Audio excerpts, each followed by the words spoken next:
Everything से में आपका बहुत बहुत स्वागत है दोस्तों। देखिए ये एग्ज़ाम दूत का जो है गेस्ट पेपर है और ये 2025 में जो है 10th का एग्ज़ाम होने वाला है बिहार बोर्ड का। ये इसके लिए बहुत ही इंपॉर्टेंट गेस्ट पेपर है। इसमें जो है बहुत ही अच्छा से ऑब्जेक्शन कर रहे हैं। तो इसमें क्या करेंगे, हम बारी बारी से जो है हिस्ट्री का अलग अलग चैप्टर का डिस्कशन करेंगे। तो असल में जो है आज जो है हम मास्टर वीडियो बनाने जा रहे हैं और एक ही वीडियो में आपको जितने भी ऑब्जेक्टिव इतिहास का होगा सारा चैप्टर को देखने को मिल जाएंगे।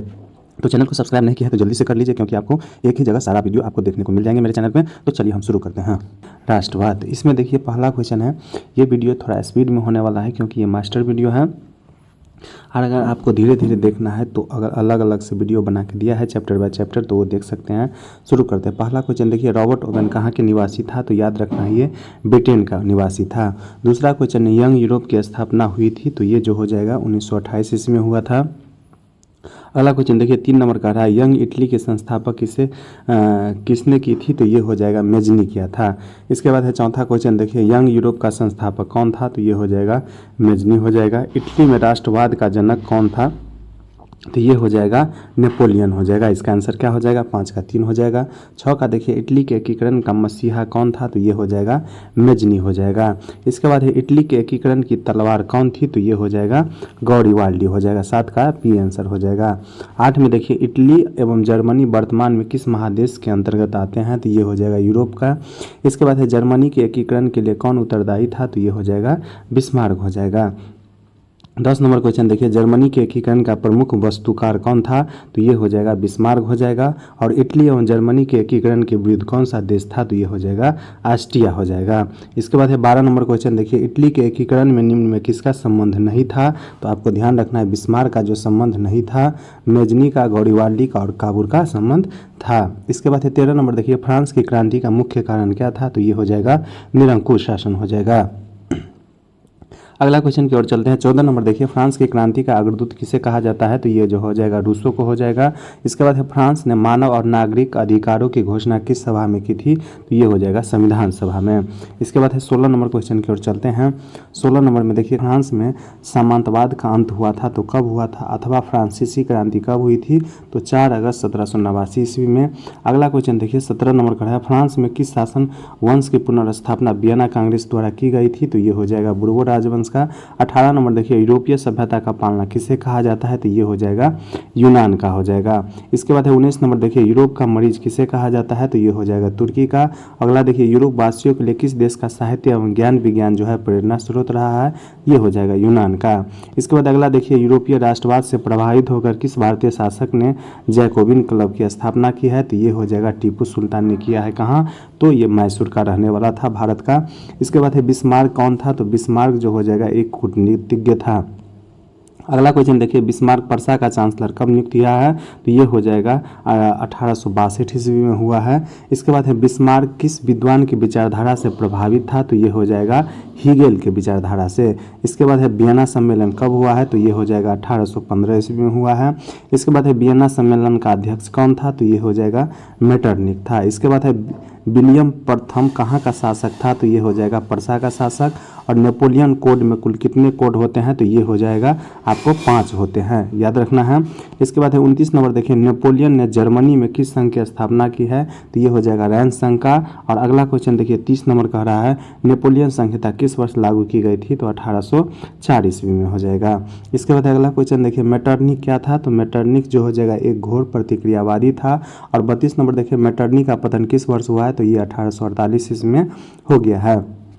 33 नंबर पे चलते हैं, मेटरनिक कौन था? तो मेटरनिक हो जाएगा ऑस्ट्रिया का चांसलर था। और मेजनी ने सन 1834 में किस संस्था का गठन किया? तो यंग यूरोप हो जाएगा। इसके बाद है 35 नंबर देखिए, मेजनी का संबंध किस संगठन से हो जाएगा?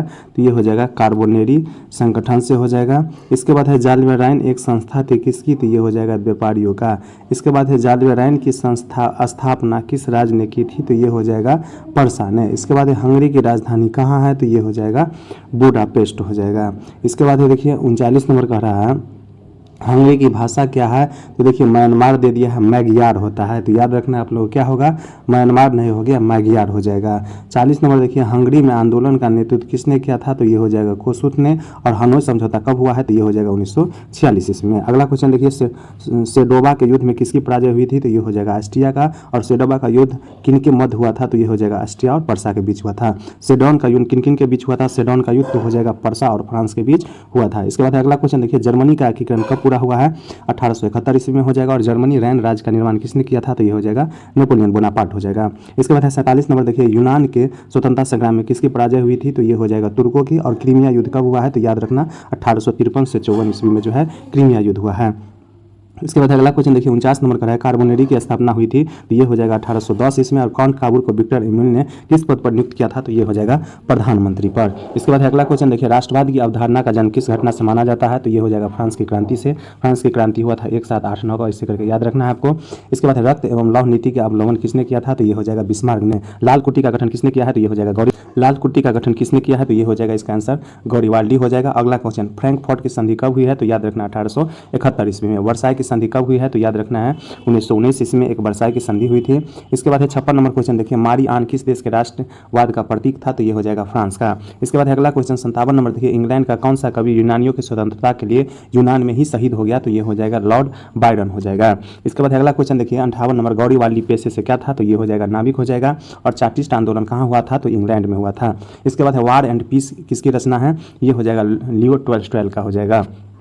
इसके बाद अगला क्वेश्चन देखिए, किस युद्ध के बाद जो है जर्मनी का एकीकरण पूरा हुआ? तो सेडॉन का युद्ध के बाद हुआ था। और किस युद्ध के बाद इटली का एकीकरण पूरा हुआ? तो ये हो जाएगा सेडॉन का बाद। ठीक है, देखिए इसमें कहा किस युद्ध के बाद जर्मनी का एकीकरण पूरा हुआ? तो हो जाएगा सेडॉन का युद्ध। और इटली का एकीकरण हो जाएगा तो ये भी हो जाएगा सेडॉन का युद्ध हो जाएगा। इसके बाद 63 नंबर देखिए, किस संधि द्वारा जर्मनी का एकीकरण पूरा हुआ है? तो ये हो जाएगा फ्रैंकफर्ट की संधि। और किसने कहा था कि फ्रांस जब छींकता है तो बाकी यूरोप को सर्दी जुकाम हो जाता है? तो ये मेटरनिक का कहना था। इसके बाद अगला क्वेश्चन देखिए, 65 नंबर, किसने अपनी कूटनीति के बल पर इटली की समस्या को संपूर्ण यूरोप की समस्या बना दिया था? ये हो जाएगा काउंट काबूल हो जाएगा। इसके बाद देखिए अगला क्वेश्चन, सन 1870 में फ्रांस और पर्सा के बीच युद्ध हुआ था, तो कौन सा युद्ध हुआ था? तो ये हो जाएगा सेडॉन का युद्ध हुआ था। तो याद रखना सेडॉन का युद्ध कब हुआ है? 1870 ईस्वी में। और सेडोवा पूछते तो 1866 ईस्वी हो जाएगा। दो क्वेश्चन है जो बहुत फंसाते हैं बच्चों को। पहला हो गया सेडॉन का युद्ध, तो डॉन याद रखना, सेडॉन में डॉन आया तो ये हो गया 1870। और सेडोवा हो जाएगा तो 1866 हो जाएगा। इसके बाद है अगला क्वेश्चन देखिए, इसके बाद देखिए 1829 ईस्वी की एडनियापोल की संधि किन देशों के बीच हुआ है? तो ये हो जाएगा तुर्की और रूस के बीच हुआ है। तो याद रखना है एडनियापोल की संधि कब हुआ है? तो ये 1829 ईस्वी में हुआ है। इसके बाद 68 नंबर देखिए, मार्च 1946 ईस्वी में फ्रांस तथा वियतनाम के बीच होने वाला समझौता का नाम क्या था? तो ये इसमें हो जाएगा इनमें से कोई नहीं, हनोई समझौता हुआ था, याद रखना। इसके बाद अगला क्वेश्चन देखिए 69 नंबर क्वेश्चन कर रहा है, 1830 की क्रांति के बाद फ्रांस में किस प्रकार का शासन स्थापित हुआ है? तो ये हो जाएगा संवैधानिक राजतंत्र हो जाएगा। इसके बाद अगला क्वेश्चन देखिए, आर्थिक संकट के कारण यूरोप में कौन सी नई शासन प्रणाली का उदय हुआ? ये हो जाएगा फांसीवादी नाजीवादी शासन का उदय हुआ। इसका आंसर सी हो जाएगा। देखिए दोस्तों, ये जो है मास्टर वीडियो है इसलिए इतना स्पीड हो रहा है। अब चलिए दूसरा चैप्टर में देखते हैं, समाजवाद एवं साम्यवाद से संबंधित क्वेश्चन। इसमें पहला क्वेश्चन देखिए, रूस में फरवरी क्रांति कब हुई है? तो ये हो जाएगा 1917 ईस्वी में हुए हैं। इसके बाद रूस की संसद को क्या कहा जाता है? तो ड्यूमा कहा जाता है, याद रखना है। 3 नंबर देखिए, रूस में सोशल डेमोक्रेटिक पार्टी की स्थापना कब हुई थी? तो ये हो जाएगा 1883 ईस्वी में। और रूस का पहला साम्यवादी था तो ये हो जाएगा प्लेखनोवा था। इसके बाद अगला क्वेश्चन देखिए, रूस की बोल्शेविक क्रांति के समय किसका शासन था? तो ये हो जाएगा जार निकोलस द्वितीय का था। और रूस को गणतंत्र कब घोषित किया गया है? तो ये हो जाएगा सितंबर 1917 ईस्वी में। इसके बाद 7वां क्वेश्चन देखिए, रूस में नई आर्थिक नीति कब लागू हुई थी? तो ये हो जाएगा 1921 ईस्वी में। और 8वां देखिए, रूस जापान युद्ध कब हुआ था? तो ये याद रखना 1904 और 5 में जो है रूस जापान युद्ध हुआ था। 9वां क्वेश्चन देखिए, रूस में किस राजवंश का शासक था? तो ये हो जाएगा रोमनोवा वंश का शासक था। और रूस में जार का अर्थ क्या होता है? तो ये हो जाएगा रूस का सम्राट होता है। इसके बाद अगला क्वेश्चन देखिए 11 नंबर क्वेश्चन देखिए, 11 नंबर में कह रहा है, रूस में कृषक दास प्रथा का अंत कब हुआ है? तो ये हो जाएगा 1861 ईस्वी में। और जार निकोलस ने ड्यूमा को भंग करने का आदेश कब जारी किया है? तो ये हो जाएगा 11 मार्च 1917 ईस्वी को। इसके बाद अगला क्वेश्चन देखिए 13 नंबर का रहा है, जार निकोलस को कब सिंहासन त्यागना पड़ा है? ये हो जाएगा 15 मार्च 1917 ईस्वी के। और 14 नंबर देखिए, जार निकोलस द्वितीय ने ड्यूमा नामक संसद की स्थापना कब की थी? ये हो जाएगा 1905 ईस्वी में। इसके बाद अगला क्वेश्चन देखिए, लेनिन ने आर्थिक नीति की घोषणा कब की थी? तो ये हो जाएगा 1921 ईस्वी में। और लेनिन का मृत्यु जो हो गया है 1924 ईस्वी में हो गया है। इसके बाद अगला क्वेश्चन देखिए 17 नंबर का रहा है, लेनिन द्वारा कॉमिंटर्स की स्थापना कब हुई थी? तो ये हो जाएगा 1919 ईस्वी में। और लेनिन का उत्तराधिकारी कौन बना है? तो ये हो जाएगा स्टालिन बना है। इसके बाद है चेका क्या था? तो चेका जो है एक पुलिस दस्ता था। और 20 नंबर देखिए चेका का गठन किसने किया था? तो ये हो जाएगा लेनिन ने किया था। इसके बाद है बोल्शेविक क्रांति कब हुई है? तो ये हो जाएगा नवंबर 1917 ईस्वी में जो है बोल्शेविक क्रांति हुई है। और बोल्शेविक क्रांति का नेतृत्व किसने किया था? तो ये हो जाएगा लेनिन हो जाएगा। इसके बाद अगला क्वेश्चन देखिए, ब्रेस्ट लिटोवस्का की संधि किन देशों के बीच हुआ है? तो ये हो जाएगा रूस और जर्मनी के बीच हुआ था।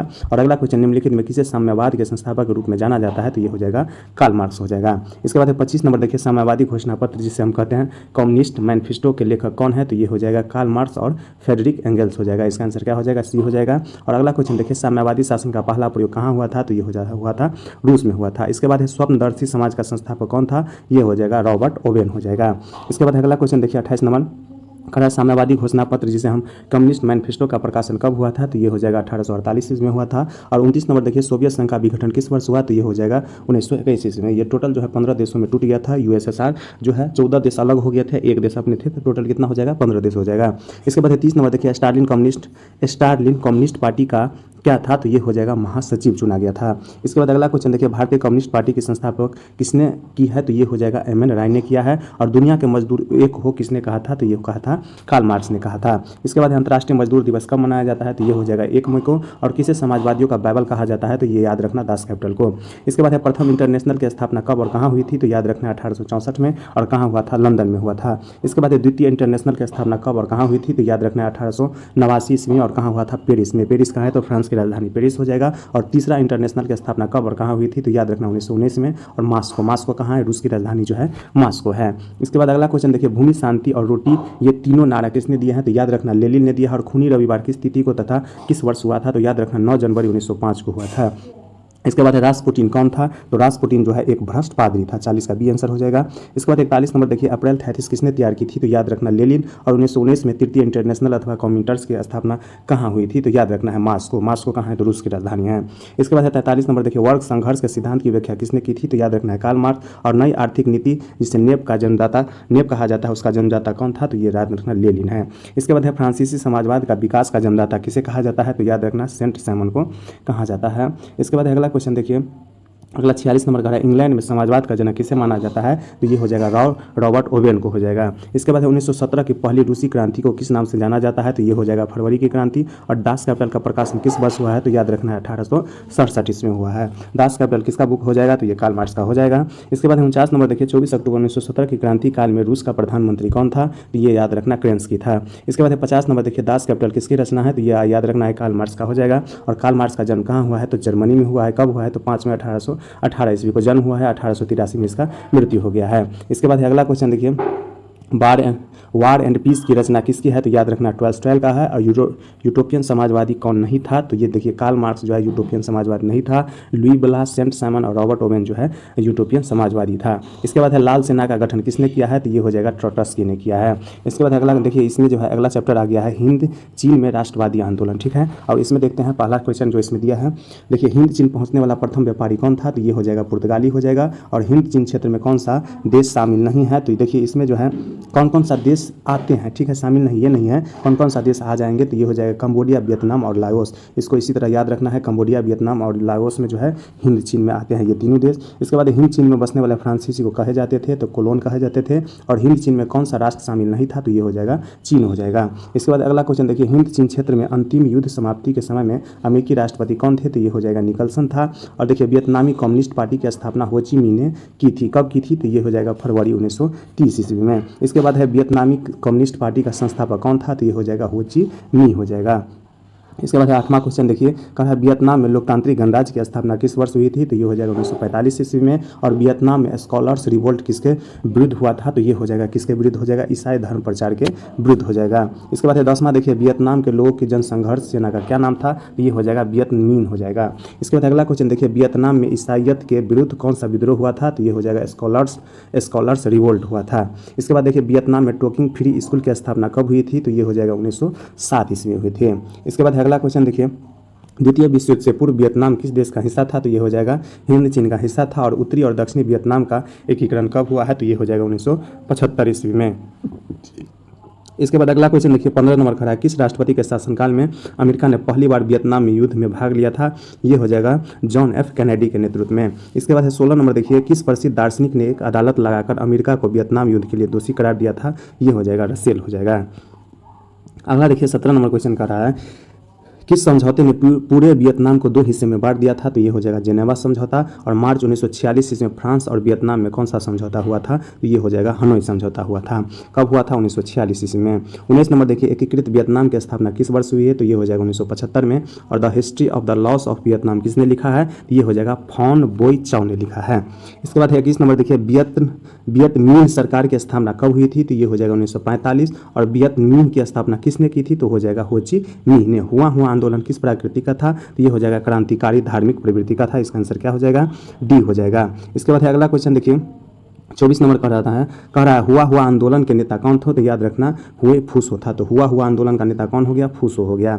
इसके बाद हुआ नामक आंदोलन कब चलाया गया था? तो ये हो जाएगा 1939 ईस्वी में। और हो ची मिन्ह का दूसरा नाम क्या है? तो ये हो जाएगा न्यूगेन आइक्यूक हो जाएगा, यानी इसका आंसर क्या हो जाएगा? सी हो जाएगा। हो ची मिन्ह का शाब्दिक अर्थ क्या होता है? तो ये हो जाएगा पथ प्रदर्शक होता है। और जेनेवा समझौता कब हुआ है? तो ये हो जाएगा 1954 ईस्वी में। 28 का क्या हो जाएगा? सी आंसर हो जाएगा। इसके बाद 29 नंबर देखिए, माइली गाँव की हत्याकांड का जिम्मेदार कौन था? तो ये हो जाएगा अमेरिका। और माइली गाँव की घटना कहाँ हुई थी? तो ये हो जाएगा दक्षिणी वियतनाम में। इसके बाद माइली गांव हत्याकांड कब हुआ था? तो 1968 ईस्वी में हुआ था। और अंकोरवाट में किस हिंदू देवी का मंदिर है? तो ये हो जाएगा विष्णु जी का। इसके बाद अंकोरवाट के मंदिर का निर्माण किसने करवाया था, अथवा अंकोरवाट के मंदिर का निर्माण किस शासक के द्वारा कराया गया था? तो ये हो जाएगा सूर्य वर्मा द्वितीय ने। और अंकोरवाट का मंदिर कहाँ है? ये हो जाएगा कंबोडिया में।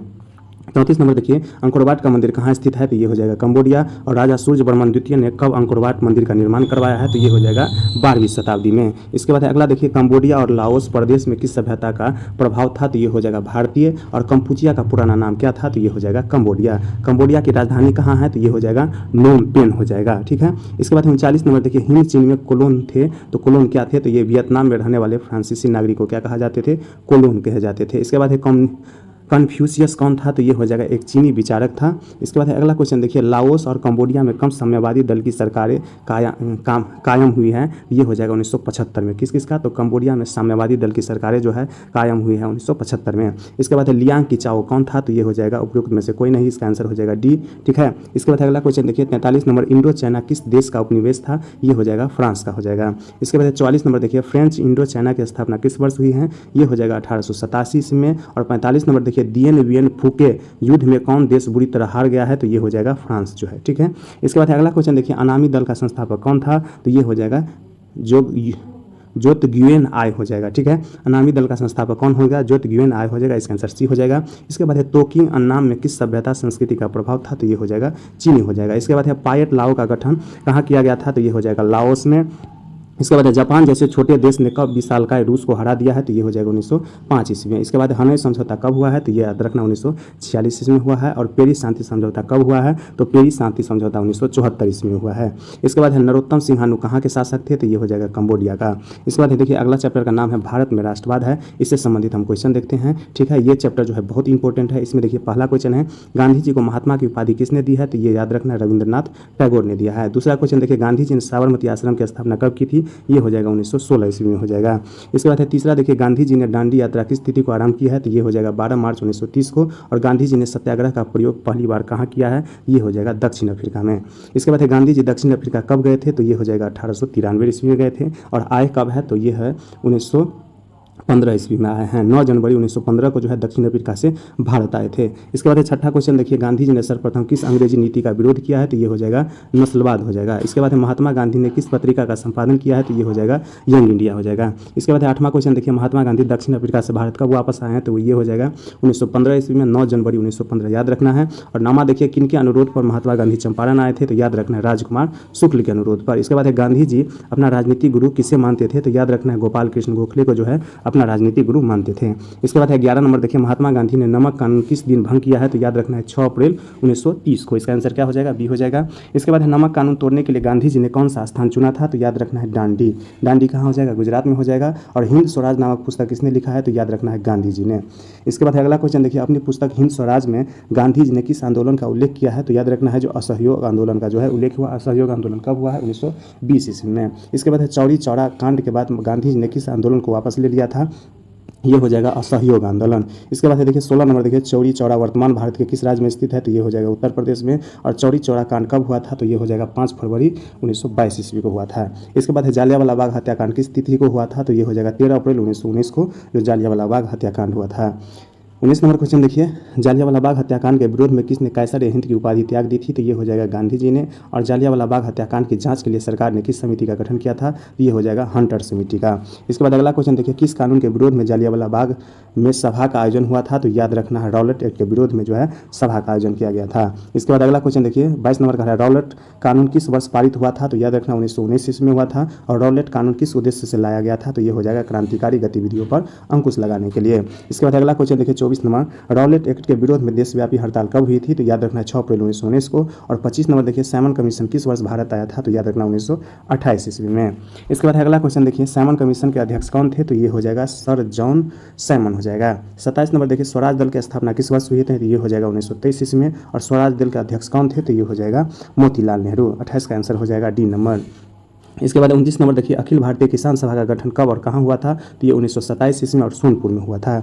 इसके बाद अगला क्वेश्चन देखिए अखिल भारतीय ट्रेड यूनियन कांग्रेस की स्थापना कब हुई है, तो ये हो जाएगा 1920 ईस्वी में। और 31 नंबर देखिए अखिल भारतीय किसान सभा के प्रथम अधिवेशन की अध्यक्षता किसने की थी, ये हो जाएगा स्वामी सहजानंद सरस्वती हो जाएगा। इसके बाद 32 नंबर देखिए all India trade union Congress के प्रथम अध्यक्ष कौन थे, तो ये हो जाएगा लाला लाजपत राय हो जाएगा। और दिसंबर 1929 में किस नदी के तट पर नेहरू जी द्वारा तिरंगा फहराया गया था, तो ये याद रखना है रावी। रावी नदी कहाँ है, जम्मू कश्मीर में हो जाएगा। इसके बाद अगला क्वेश्चन देखिए क्रांतिकारी नेता सूर्यसेन का उपनाम क्या था, तो ये हो जाएगा मास्टर दा। इसके बाद 35 नंबर देखिए ऑल इंडिया मुस्लिम लीग की स्थापना किस वर्ष हुई थी, तो याद रखना 1906 में।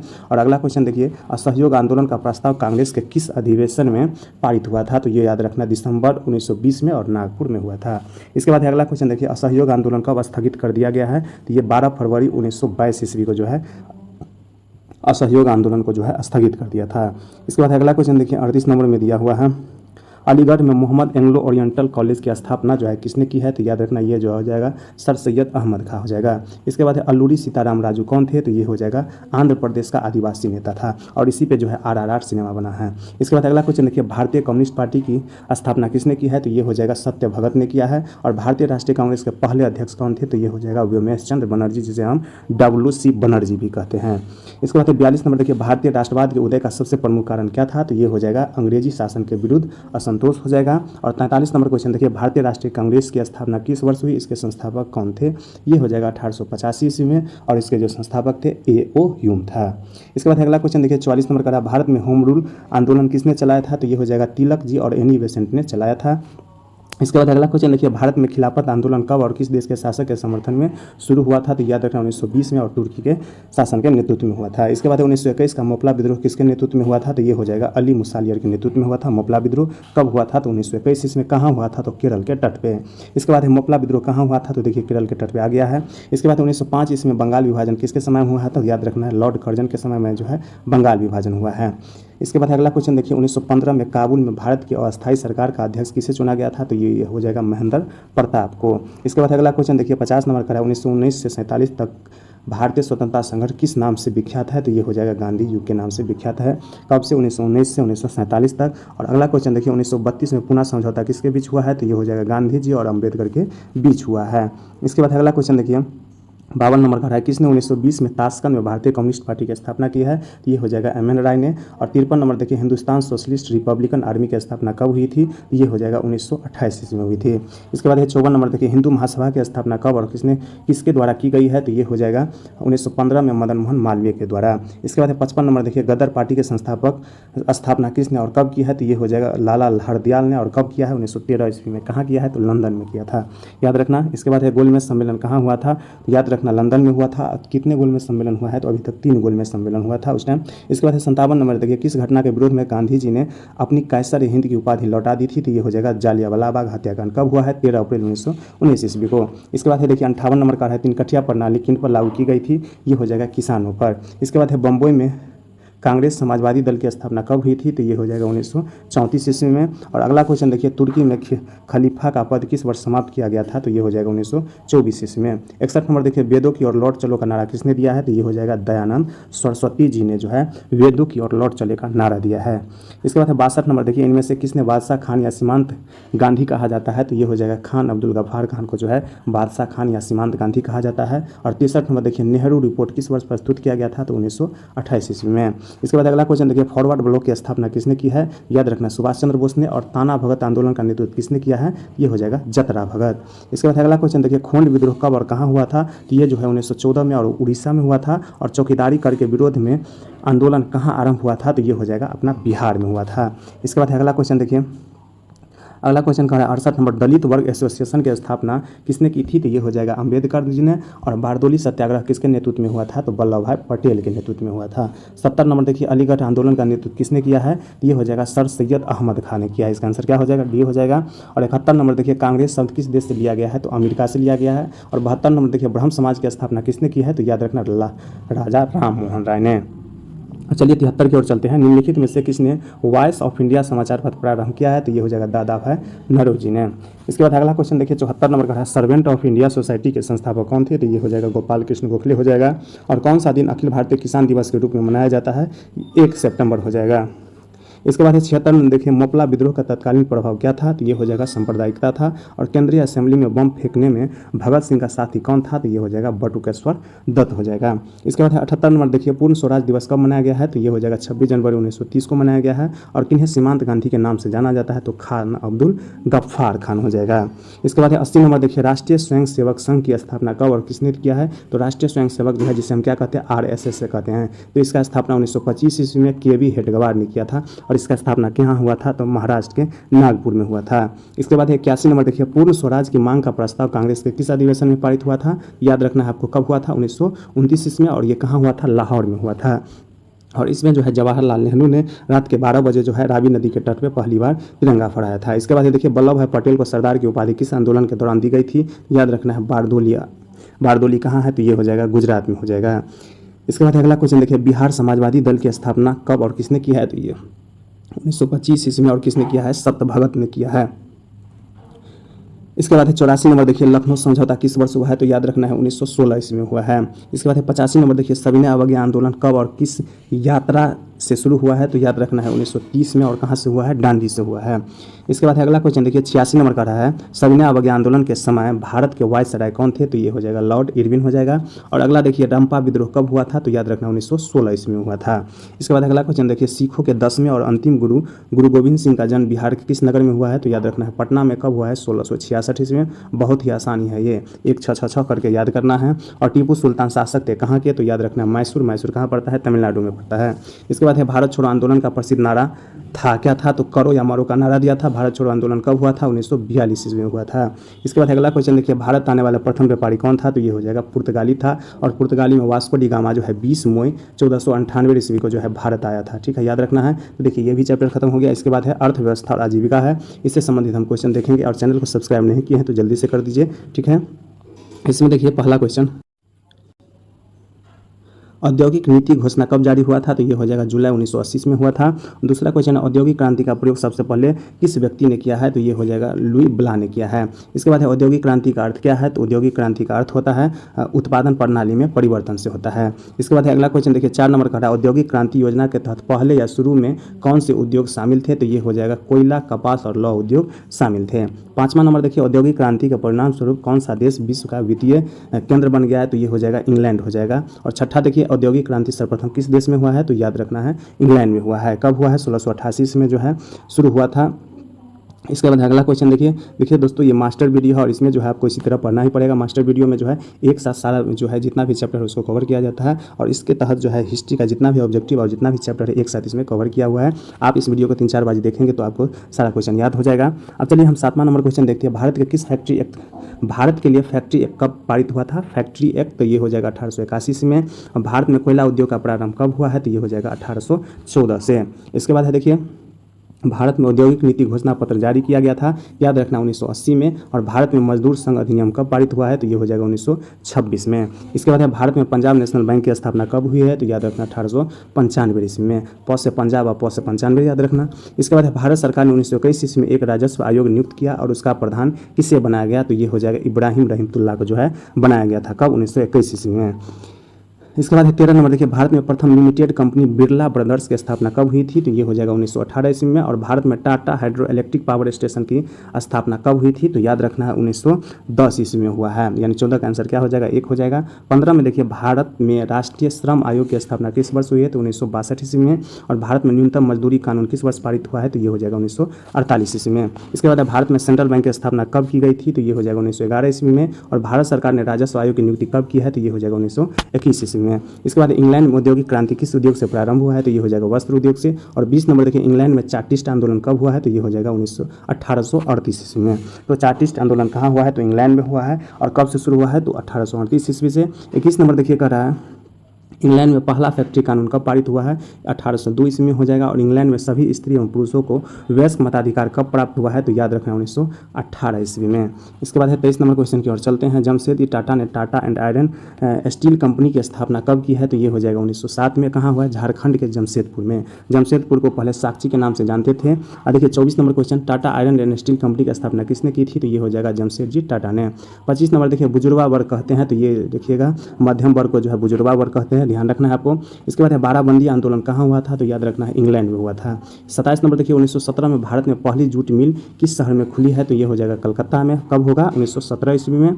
और 28 नंबर क्वेश्चन देखिए, 1829 ईस्वी में जॉर्ज स्टीफंस ने अपने स्वनिर्मित इंजन से सर्वप्रथम रेल परिवहन की शुरुआत कहाँ से कहाँ तक की, तो ये हो जाएगा लिवरपूल से मैनचेस्टर। और कहाँ हो जाएगा, ये इंग्लैंड में हो जाएगा। इसके बाद अगला क्वेश्चन देखिए, 1934 में सनलाइट साबुन के कैलेंडर पर किस भगवान का फोटो छपा था, तो ये हो जाएगा विष्णु भगवान का। ठीक है, तो 1934 में जो है सनलाइट साबुन का प्रकाशन हुआ था और उस सनलाइट पर जो है कैलेंडर पर जो है विष्णु भगवान का फोटो बनाया हुआ था। इसके बाद अगला क्वेश्चन देखिए, 1928 ईस्वी में ग्रैप वाटर के कैलेंडर पर किस भगवान का चित्र छपा था, तो ये हो जाएगा बालकृष्ण का। ठीक है, तो ग्रैप वाटर हो जाएगा बालकृष्ण का। 31 नंबर देखिए, जेम्स वाट ने किस यंत्र का आविष्कार किया था, तो ये याद रखना है वास्प इंजन का आविष्कार जो है जेम्स वाट ने किया है। 32 नंबर देखिए, फ्लाइंग शटल का आविष्कार किसने किया था, तो याद रखना है जॉन के।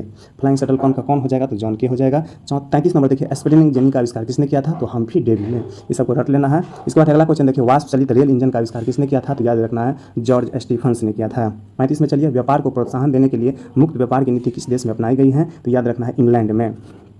36 नंबर पर चलते हैं, कानपुर में एल्गिन मिल की स्थापना कब की गई थी, तो ये हो जाएगा 1960 ईस्वी में। और 37 नंबर देखिए, अंतर्राष्ट्रीय श्रम संघ की स्थापना कब की गई है, तो ये हो जाएगा 1920 ईस्वी में जो है अंतर्राष्ट्रीय श्रम संघ की स्थापना हुई है। और 38 नंबर देखिए, लंदन में अनिवार्य प्राथमिक शिक्षा कब लागू की गई थी, तो ये हो जाएगा 1850 ईस्वी में हो जाएगा। इसके बाद चलिए हम अगला क्वेश्चन की ओर चलते हैं। भिलाई, राउरकेला तथा दुर्गापुर में कब इस्पात कारखाने खुले हैं, तो ये हो जाएगा 1955 ईस्वी में। और 40 नंबर देखिए, पोर्टो नोवा कहाँ है, तो तमिलनाडु में पहला लौ इस्पात कारखाना कब स्थापित हुआ है, तो ये हो जाएगा 1830 ईस्वी में। इसके बाद 41 नंबर देखिए, 20वीं शताब्दी के आयातित कपड़ों के मैनचेस्टर के लेवल पर किस प्रकार के चित्र छपे होते थे, तो ये हो जाएगा भारतीय देवी देवताओं के। और 42 नंबर देखिए, सेफ्टी लैम्प का आविष्कार किसने किया था, तो ये हो जाएगा हम्फ्री डेवी ने। 43 नंबर देखिए, अखिल भारतीय ट्रेड यूनियन कांग्रेस की स्थापना कब हुई थी, तो ये हो जाएगा 1920 ईस्वी में। और स्प्रेनिंग जेनी का आविष्कार कब हुआ है, तो ये हो जाएगा 1764 ईस्वी में। इसके बाद 45 नंबर देखिए, वैज्ञानिक समाजवाद की अवधारणा का प्रतिपादन किसने किया है, ये हो जाएगा कार्ल मार्क्स ने। 46 नंबर देखिए, मुंबई में सर्वप्रथम सूती कपड़े के मिलों की स्थापना कब हुई है, तो याद रखना 1854 ईस्वी में। इसके बाद अगला क्वेश्चन देखिए, पावर लूम का आविष्कार किसने किया था, तो ये हो जाएगा एडमंड कार्टराइट हो जाएगा। याद रखना है पावर लूम का आविष्कार किसने किया है, तो एडमंड कार्टराइट। इसके बाद देखिए, अगला चैप्टर का नाम हो गया शहरीकरण एवं शहरी जीवन से संबंधित। ठीक है, इसमें देखिए पहला क्वेश्चन का है, बिहार में पृथक राज्य का दर्जा कब दिया गया है बिहार को, तो ये हो जाएगा 1912 ईस्वी में। दूसरा क्वेश्चन, बिहार का विभाजन कर झारखंड राज्य कब बना है, तो ये हो जाएगा 2000 ईस्वी में बना है। तीसरा नंबर देखिए, बिहार जो है बंगाल से कब अलग हुआ है, तो ये हो जाएगा 1912 ईस्वी में। और उड़ीसा बिहार से कब अलग हुआ है, तो ये देखिए 1935 में दिया है। 1935 का अधिनियम के तहत 1936 में जो है अलग हो गया था। पाँचवा नंबर देखिए, मेगास्थनीज ने पाटलिपुत्र की यात्रा किसके शासनकाल में की थी, तो ये हो जाएगा चंद्रगुप्त मौर्य के शासनकाल में। छठा देखिए, मेगास्थनीज के अनुसार पाटलिपुत्र नगर एक सीमित द्वारा शासित था। इस समिति में कितने सदस्य थे? तो ये हो जाएगा 3 सदस्य थे। इसके बाद अगला क्वेश्चन देखिए, पाटलिपुत्र किसके समय में राजधानी बना था? तो ये हो जाएगा उदयन के शासनकाल में जो है राजधानी बनाया था। और पाटलिपुत्र में जो है पाटलिपुत्र को जो है बसाने का काम किया है उदयन ने। पूछेगा पाटलिपुत्र में सबसे पहले अपनी सैनिक छावनी किसने स्थापित किया था? तो ये हो जाएगा अजातशत्रु हो जाएगा। इसके बाद अगला क्वेश्चन देखिए, पाटलिपुत्र नगर की स्थापना किस शासक द्वारा की गई है? तो ये हो जाएगा अजातशत्रु के द्वारा। यही क्वेश्चन हम कह रहे थे। इसके बाद अगला क्वेश्चन देखिए, पाटलिपुत्र के राजभवन और अन्य भवनों का निर्माण जो है देवताओं ने किया है, यह कथन किसका है? तो ये कथन जो हो जाएगा फाहियान का था। इसके बाद है पटना में गोलघर का निर्माण किस वर्ष हुआ है? तो ये हो जाएगा 1786 ईस्वी में। इसके बाद है पटना का पुराना नाम क्या था? तो ये देखिए पाटलिपुत्र, कुसुमपुर और जिमाबाद, ये तीनों नाम था। इसका आंसर हो जाएगा डी नंबर। 12 नंबर देखिए, किस वस्तु के भंडारण के लिए पटना का गोलघर बनाया गया था? तो ये हो जाएगा अनाज के भंडारण के लिए। और 13 नंबर देखिए, सिख गुरु गोविंद सिंह का जन्म किस नगर में हुआ है? तो याद रखना है पटना में हुआ है। 14 नंबर देखिए, निम्न में से किस सिख गुरु का जन्म जो है पटना में हुआ है? तो ये हो जाएगा 10वें गुरु जो हो जाएगा। कितना नंबर के गुरु थे? तो 10वें नंबर के गुरु थे। और 15 नंबर देखिए, अंग्रेज यात्री रॉल्फ फिंच ने पटना की यात्रा किस वर्ष की थी? तो ये हो जाएगा 1856 ईस्वी में।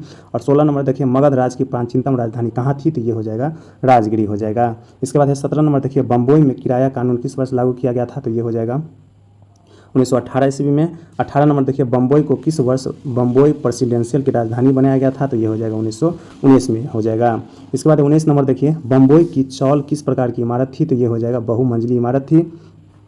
20 नंबर देखिए, लंदन में भूमिगत रेल किस वर्ष आरंभ हुआ है? तो ये हो जाएगा 1863 ईस्वी में। और 21 नंबर देखिए, लंदन में अनिवार्य प्राथमिक शिक्षा कब लागू हुआ है? तो ये हो जाएगा 1870 ईस्वी में। इसके बाद अगला देखिए, इंग्लैंड में चार्टिस्ट आंदोलन कब प्रारंभ हुआ है? तो ये हो जाएगा 1838 ईस्वी में। और 23 नंबर देखिए, इंग्लैंड के 2 प्रारंभिक यानी औद्योगिक नगरों का उल्लेख करें तो ये हो जाएगा लीड्स और मैनचेस्टर हो जाएगा। इसके बाद अगला क्वेश्चन देखिए, सिंगापुर कब स्वतंत्र राष्ट्र हुआ है? तो ये हो जाएगा 1965 ईस्वी में। और अगला क्वेश्चन देखते हैं, 26 नंबर कह रहा है, 25 नंबर, औपनिवेशिक भारत की वाणिज्य राजधानी कौन सी थी? तो ये हो जाएगा बम्बई है। इसके बाद आधुनिक नगरों का विकास कब से हुआ है? तो ये हो जाएगा औद्योगिक क्रांति से हुआ है। अगला क्वेश्चन देखिए, आधुनिक शहरों का उदय सबसे पहले कहाँ हुआ था? तो ये हो जाएगा इंग्लैंड में हुआ था। 28 नंबर देखिए, 1863 ईस्वी में धुआं निरोधक कानून कहाँ लागू किया गया था? तो ये हो जाएगा कलकत्ता में। और 29 नंबर क्वेश्चन देखिए, 1810 से 1880 ईस्वी तक लंदन की आबादी जो है 10 लाख से बढ़कर कहाँ तक पहुँच गई थी? तो ये हो जाएगा 40 लाख तक। इसके बाद 30 नंबर देखिए, शहरी सभ्यता ने कौन सी भावना को उत्पन्न किया है? तो ये हो जाएगा व्यक्तिवाद को। और 31 नंबर देखिए, शहर को आधुनिक व्यक्ति का किस प्रकार का क्षेत्र माना जाता है? तो ये हो जाएगा विस्तृत क्षेत्र। इसके बाद है देखिए 32 नंबर का है, the bitter cry of outcast London नामक पुस्तक के लेखक कौन थे? तो ये हो जाएगा एडमंड मियर्स था। और 33 नंबर देखिए, गार्डन सिटी की योजना किसने बनाई है? तो ये हो जाएगा एवेंजर हावर्ड ने बनाई है। इसके बाद 34 नंबर देखिए, चार्टिस्ट आंदोलन क्यों किया गया था? तो ये हो जाएगा बालिग पुरुषों के मताधिकार की मांग के लिए हो जाएगा। इसके बाद 35 नंबर देखिए, संयमता आंदोलन किस महानगर में चलाया गया था? तो ये हो जाएगा लंदन में। इसके बाद अगला क्वेश्चन देखिए 36 नंबर का है, ब्रिटेन के किस राजा ने ईस्ट इंडिया कंपनी को बम्बई दिया था? तो ये हो जाएगा चार्ल्स द्वितीय ने। 37 नंबर देखिए, दादा साहब फाल्के के निम्नलिखित में किस फिल्म का निर्माण किया है? तो ये हो जाएगा राजा हरिश्चंद्र हो जाएगा। इसके बाद 38 नंबर देखिए, पेरिस का हाउस मनीकरण किसने किया था? तो ये हो जाएगा बैरन हॉसमैन हो जाएगा। 39 नंबर देखिए, सम्राट लुई नेपोलियन तृतीय द्वारा पेरिस के पुनः निर्माण का निर्णय कब लिया गया था? तो ये हो जाएगा 1852 ईस्वी में। इसके बाद 40 नंबर देखिए, हार्वर्ड के विचारों के आधार पर रेमंड्स अनविन और बैरी पार्कर ने एक गार्डन सिटी का डिजाइन तैयार किया था, उसका नाम क्या था? तो ये हो जाएगा न्यू अर्जविक हो जाएगा। इसके बाद अगला क्वेश्चन देखिए, तारिक दाऊदी नामक पुस्तक के लेखक कौन थे? तो ये हो जाएगा अब्दुल्ला हो जाएगा। और 42 नंबर देखिए, इंडिका जो है किसकी रचना है? इंडिका रचना मेगास्थनीज क्या है? ह्वेनसांग का नहीं होगा, मेगास्थनीज हो जाएगा।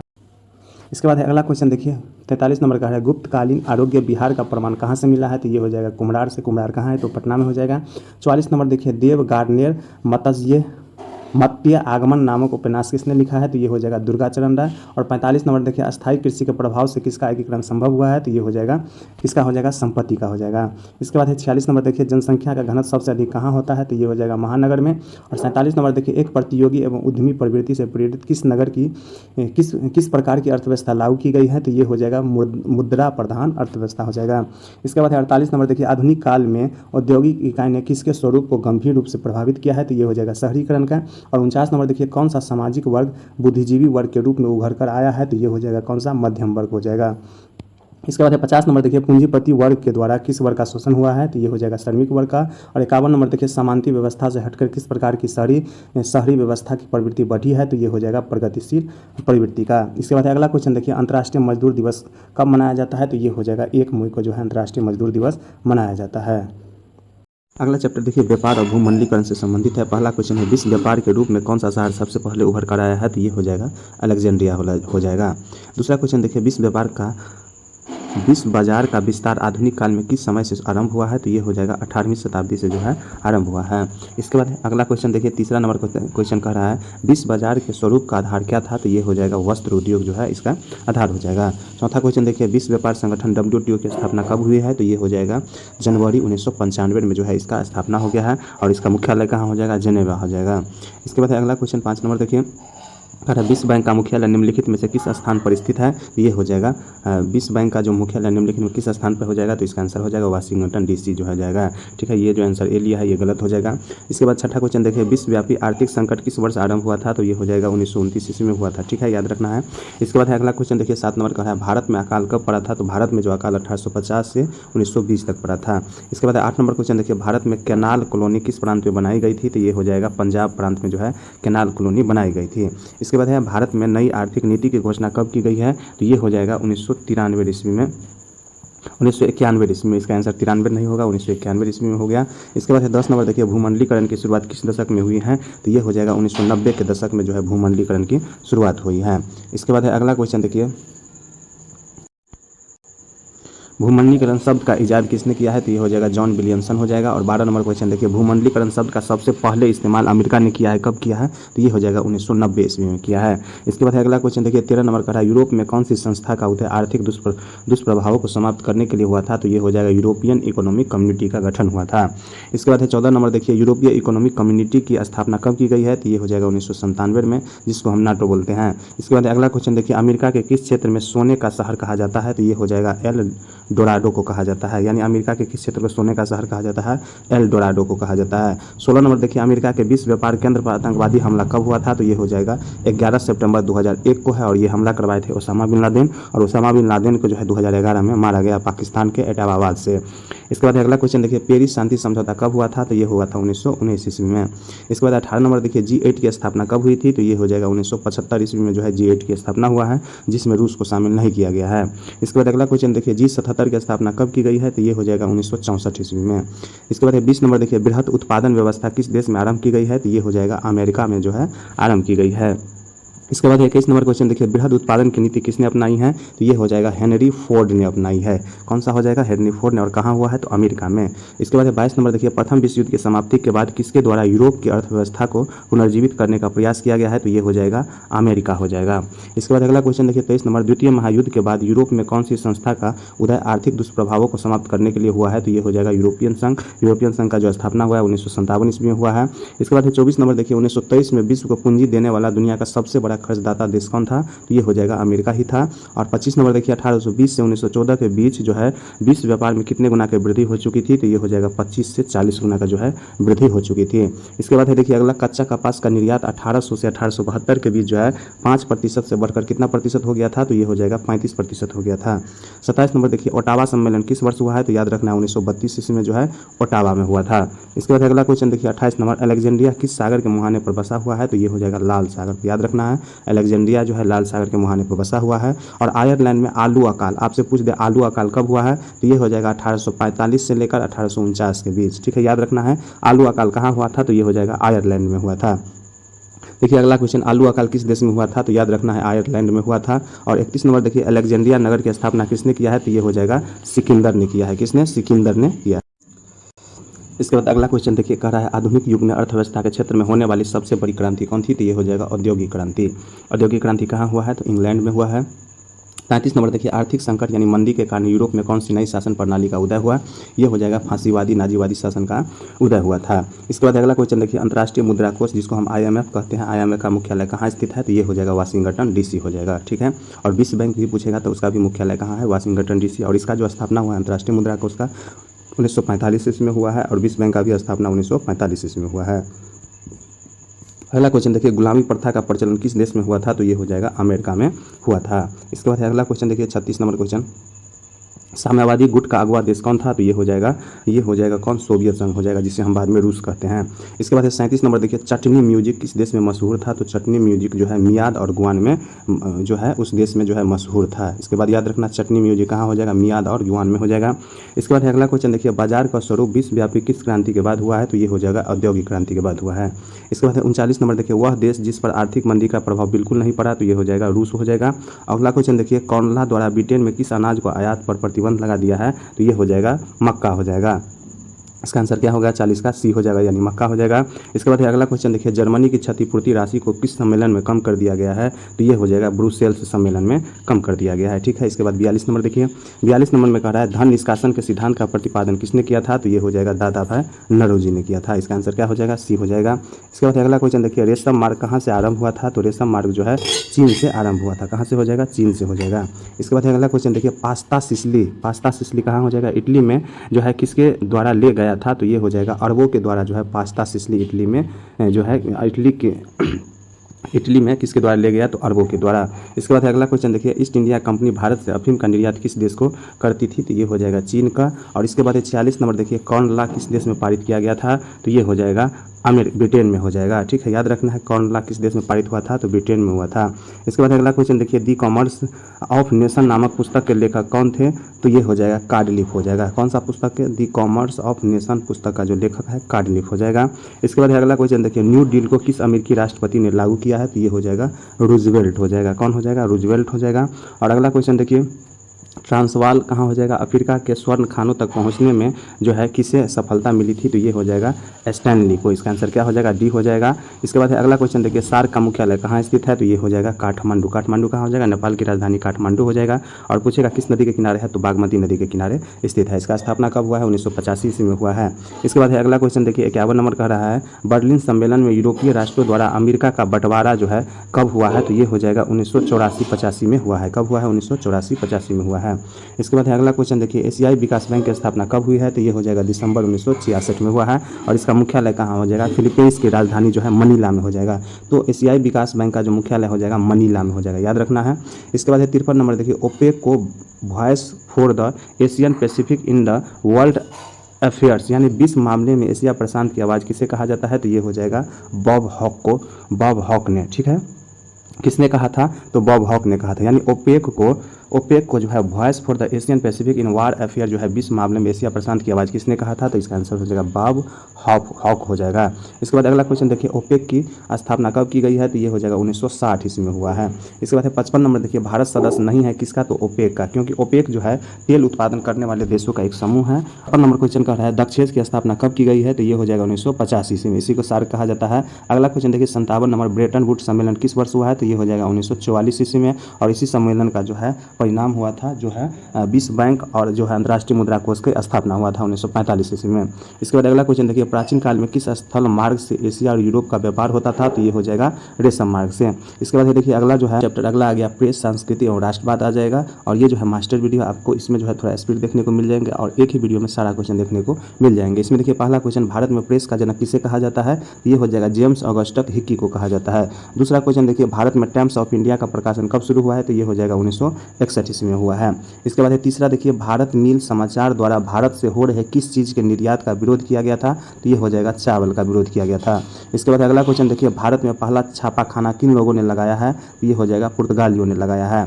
पांचवा देखिए, भारतीय समाचार पत्रों के मुक्तिदाता के रूप में कौन गवर्नर जनरल विख्यात है? तो ये हो जाएगा चार्ल्स मेडकॉफ हो जाएगा। इसके बाद अगला क्वेश्चन देखिए, विश्व में सर्वप्रथम मुद्रण की शुरुआत कहाँ से हुई है? तो ये हो जाएगा चीन से हुई है। और सातवां देखिए, गुटेनबर्ग का जन्म किस देश में हुआ है? तो याद रखना है जर्मनी में जो है गुटेनबर्ग का जन्म हुआ। यही जो है पहला व्यक्ति था जो छपाई खाने का शुरू किया था। इसके बाद आठवां क्वेश्चन देखिए, गुटेनबर्ग ने सर्वप्रथम किस पुस्तक की छपाई की है? तो ये हो जाएगा बाइबिल का।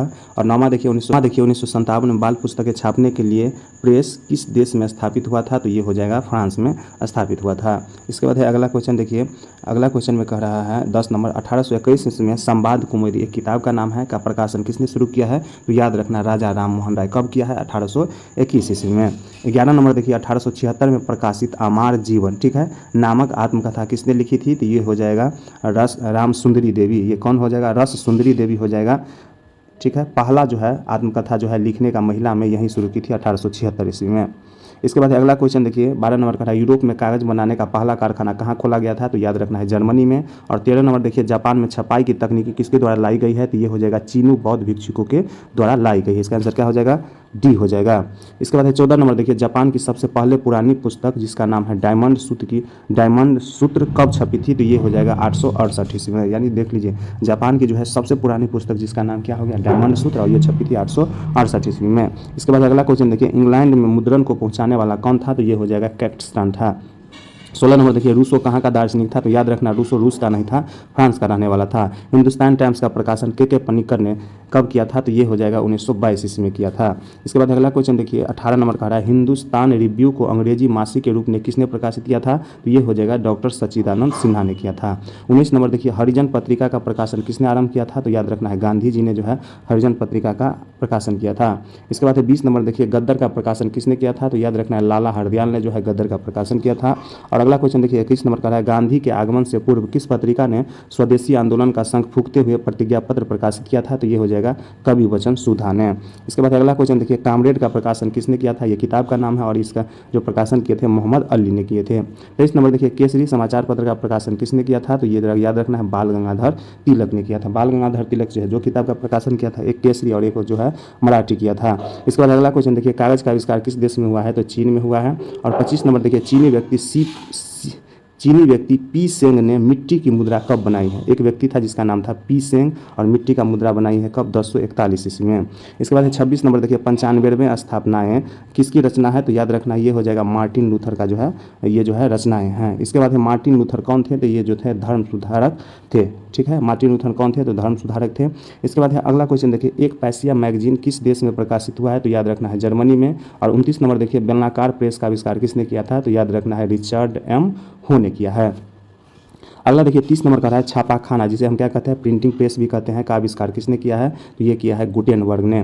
31 नंबर देखिए, एक पैसिया मैगजीन, याद रखना है एक पैसिया मैगजीन किस देश में प्रकाशित हुआ था? तो ये होता इंग्लैंड में हुआ था। इसके बाद अगला क्वेश्चन देखिए, वुड ब्लॉक छपाई की तकनीकी सबसे पहले कहाँ विकसित हुई है? तो याद रखना ये चीन में हुई है। 33 नंबर देखिए, देसी भाषा में भारतीयों द्वारा प्रकाशित पहला समाचार पत्र कौन सा था?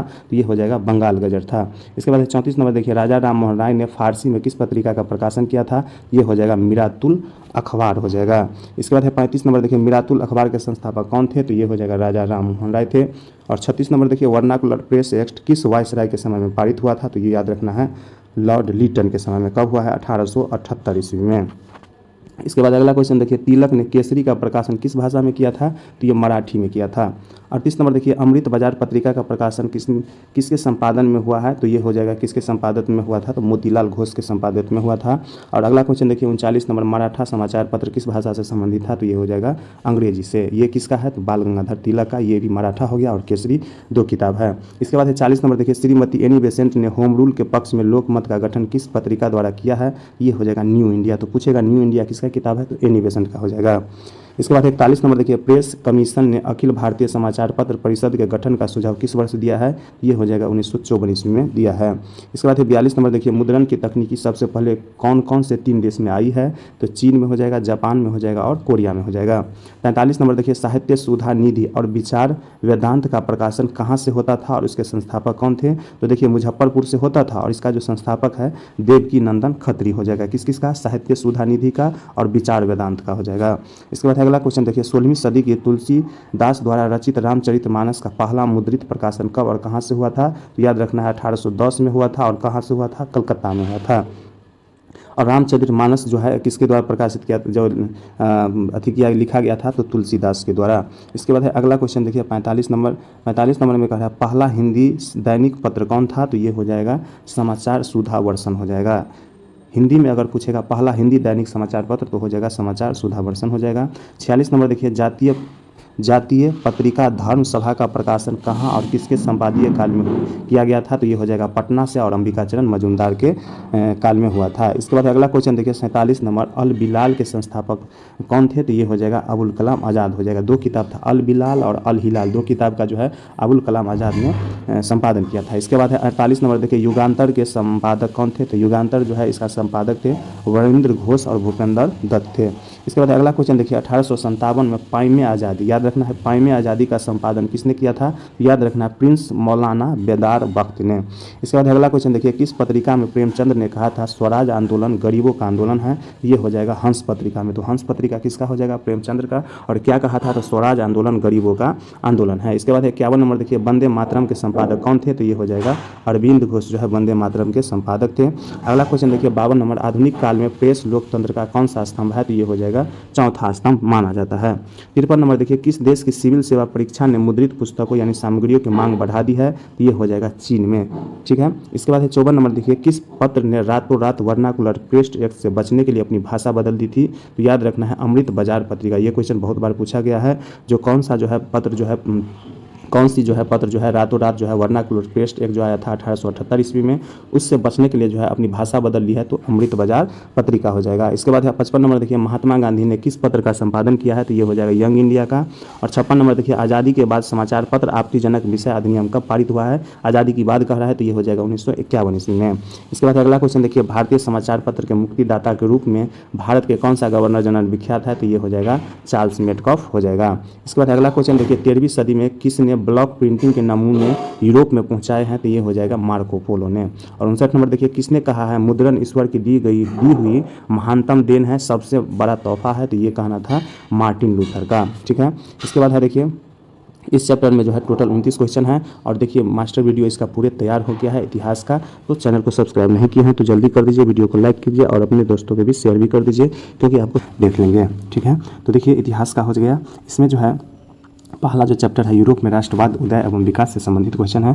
इसमें हम देखते हैं, देखिए पहला पॉइंट इसमें दिया हुआ है फ्रांसीसी दार्शनिक अर्नस्ट रेनन के अनुसार राष्ट्रवाद एक बड़ी और व्यापक एकता है, तो पहला पॉइंट हो गया। दूसरा पॉइंट इसमें दिया है यूरोप में राष्ट्रीयता की भावना के विकास में फ्रांस की राज्य क्रांति तत्पश्चात नेपोलियन के आक्रमणों ने महत्वपूर्ण योगदान दिया। तीसरा पॉइंट देखिए इसमें औद्योगिक क्रांति के पश्चात यूरोप में उदारवादी मध्यम वर्ग का उदय हुआ, जिनके बीच राष्ट्रीयता एवं राष्ट्रवाद का विचार अधिक लोकप्रिय हुआ। इस सब पॉइंट को ध्यान रखना है। इसके बाद अगला क्वेश्चन देखिए, इसमें अगला पॉइंट है सन 1815 ईस्वी में वियना सम्मेलन हुआ है, तो याद रखना है वियना सम्मेलन जो 1815 ईस्वी में हुआ है। अब वियना सम्मेलन की मेजबानी ऑस्ट्रिया के घोर प्रतिक्रियावादी चांसलर मेटरनिक ने किया है। तो जो है वियना सम्मेलन जो है उसका जो है किसने किया है, तो मेटरनिक किया है। कहाँ का था, तो ऑस्ट्रिया का चांसलर था। इसके बाद है गणतंत्र एवं प्रजातंत्र जो फ्रांस की क्रांति के दिन थी उनका विरोध करना और पुरातन व्यवस्था की पुनर्स्थापना करना जो है मेटरनिक व्यवस्था का उद्देश्य हो जाएगा। इसके बाद अगला देखिए पॉइंट जो है 1830 की जुलाई क्रांति जो है मेटरनिक की प्रतिक्रियावादी नीति के कारण हुई है, जिसके परिणाम स्वरूप लुई फिलिप, ठीक है, शासक बना और चार्ल्स 10 जो है यानी 10 इंग्लैंड पलायन किया, साथ ही उदारवादी एवं संवैधानिक राजतंत्र की स्थापना हुई। तो ये पॉइंट आपको मिल गया। इसके बाद अगला पॉइंट देखिए इसमें दिया है सन 1898 की क्रांति हुई, 1848 होगा, 1898 दे दिया है, 1898 दिया है कि क्रांति लुई फिलिप की कमजोर एवं उदारवादी नीति के कारण हुई, जिसके परिणाम स्वरूप पुरातन व्यवस्था का अंत एवं द्वितीय गणराज्य की स्थापना के साथ नेपोलियन थर्ड फ्रांस का सम्राट बना। तो ये कौन हो जाएगा, 1848 ही होगा, यहाँ 98 लिखा गया है। अगला पॉइंट देखिए इटली का एकीकरण सार्डिनिया पिडमैंट राज्य के नेतृत्व में मेजनी, काबुल, गौरिवाल्डी और विक्टर एमिल के प्रयासों से 3 चरणों में हुआ है। तो याद रखना है इटली के एकीकरण में किस किस का भागीदारी था, तो ये हो जाएगा मेजनी का, काबुल का, गौरिवाल्डी का और विक्टर इमैनुअल का। अगला देखिए यंग इटली तथा यंग यूरोप नामक संस्था का गठन किसने किया है, तो याद रखना है किसने किया है, मेजनी ने किया है। अगला पॉइंट देखिए 1871 में पर्सा के नेतृत्व में जर्मनी का राष्ट्रीय एकीकरण हुआ। तो आपको पूछेगा जो जर्मनी का राष्ट्रीय एकीकरण कब हुआ है, तो 1871 ईस्वी में। अगला देखिए जर्मनी के एकीकरण में बिस्मार्क ने प्रमुख भूमिका नहीं, तो बिस्मार्क कहाँ के रहने वाले थे, जर्मनी में, और जर्मनी का जो एकीकरण हुआ है उसमें जो है प्रमुख जो है भूमिका निभाई है।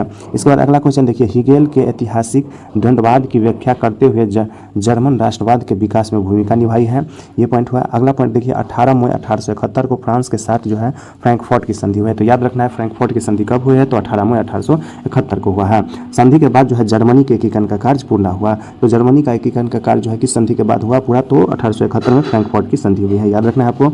इसके बाद अगला देखिए तुर्की प्रभुत्व के विरुद्ध राष्ट्रवादी भावना के उदय एवं इंग्लैंड, फ्रांस एवं रूस के सहयोग से 1832 में यूनान का स्वतंत्र राष्ट्र के रूप में उदय हुआ। तो ये क्वेश्चन पूछेगा यूनान का स्वतंत्र राष्ट्र के उदय में कब हुआ है, तो 1832 ईस्वी में। अगला देखिए इसमें दिया है 1848 की क्रांति के प्रभाव से यहाँ भी राष्ट्रीय आंदोलन की शुरुआत हुई है, जहाँ आंदोलन का नेतृत्व कोसूद तथा फ्रांसिस डिक नामक क्रांतिकारी के द्वारा किया जा रहा था। लोकतांत्रिक विचारों के समर्थन लोकतांत्रिक विचारों के समर्थक कौन थे? कोसुथ ने वर्गहीन समाज के अपने विचारों को जनता तक पहुंचाना शुरू किया, जिस पर प्रतिबंध लगा दिया। तो याद रखना। अगला पॉइंट देखिए, पोलैंड में राष्ट्रवादी आंदोलन को रूस के द्वारा दमन कर दिया। तो पोलैंड में जो है राष्ट्रवादी आंदोलन किसके द्वारा दमन कर दिया? रूस के द्वारा। अगला देखिए, बोहेमिया में राष्ट्रवादी आंदोलन को ऑस्ट्रिया के द्वारा दमन कर दिया। बोहेमिया में जो राष्ट्रवादी आंदोलन हुआ किसके द्वारा? ऑस्ट्रिया के द्वारा जो है इसको दमन कर दिया गया। अब देखिए दूसरा चैप्टर है समाजवाद एवं साम्यवाद और रूस की क्रांति से संबंधित है। इसमें देखिए समाजवादी व्यवस्था एक ऐसी अर्थव्यवस्था है जिसके अंतर्गत उत्पादन के सभी साधनों, कारखानों और विपणन में सरकार का एकाधिकार हो। दूसरा पॉइंट देखिए, समाजवादी भावना का उदय मूलतः 18वीं शताब्दी में औद्योगिक क्रांति के फलस्वरूप हुआ था। अगला पॉइंट देखिए, इसमें औद्योगिक क्रांति के पश्चात जो है यूरोप के औद्योगिक देशों का समाज जो है दो वर्गों में बट गया था। ठीक है, एक हो गया पूंजीपति वर्ग। पूंजीपति वर्ग में कौन सा आ जाएगा? तो ये अमेरिका और उसके सहयोगी देश हो गया। और दूसरा जो है उस टाइम जो था साम्यवादी दल में जो आ जाएगा रूस आ जाएगा। इसमें देखिए क्या दिया है, पूंजीपति वर्ग और मजदूर वर्ग। औद्योगिक धनी और शक्तिशाली वर्ग था, जबकि मजदूर निर्धन और साधन विहीन वर्ग था। अगला पॉइंट देखिए, ऐतिहासिक दृष्टि से आधुनिक समाजवाद का विभाजन दो चरणों में किया जाता है। पहला हो जाएगा मार्क्स के बाद का समाजवाद और मार्क्स के पश्चात का समाजवाद हो जाएगा। अगला देखिए इसमें दिया है सेन सिमो, याद रखना है, Charles Fourier, Robert Owen, Louis Augustus Blanqui आदि जो है महत्वपूर्ण समाजवादी थे। तो देखिए Saint Simon, Charles Fourier, Robert Owen और लुई अगस्टस ब्लांकी जो है ये महत्वपूर्ण समाजवादी थे। अगला पॉइंट इसमें देखिए कहा है कार्ल मार्क्स जो है जिसका जन्म जो है 5 मई 1818 को और मृत्यु जो हो गया 1883, और फ्रेडरिक एंजल्स जो है जिसका जन्म 1820 ईस्वी में और इसका मृत्यु जो है 1895 में हुआ है, ने समाजवाद की विचारधारा को आगे बढ़ाते हुए साम्यवाद की धारणा का प्रतिपादन किया। यानी समाजवाद की जो है विचारधारा को आगे बढ़ाने का काम कौन किया है? तो कार्ल मार्क्स और फ्रेडरिक एंजल्स ने किया है। इसके बाद है साम्यवादी समाज में राज्य और वर्ग की कोई भी परिकल्पना नहीं थी। अगला पॉइंट देखिए, मार्क्स हीगेल के विचारों से प्रभावित थे। ठीक है, तो मार्क्स किसके विचार से प्रभावित थे? तो हीगेल के।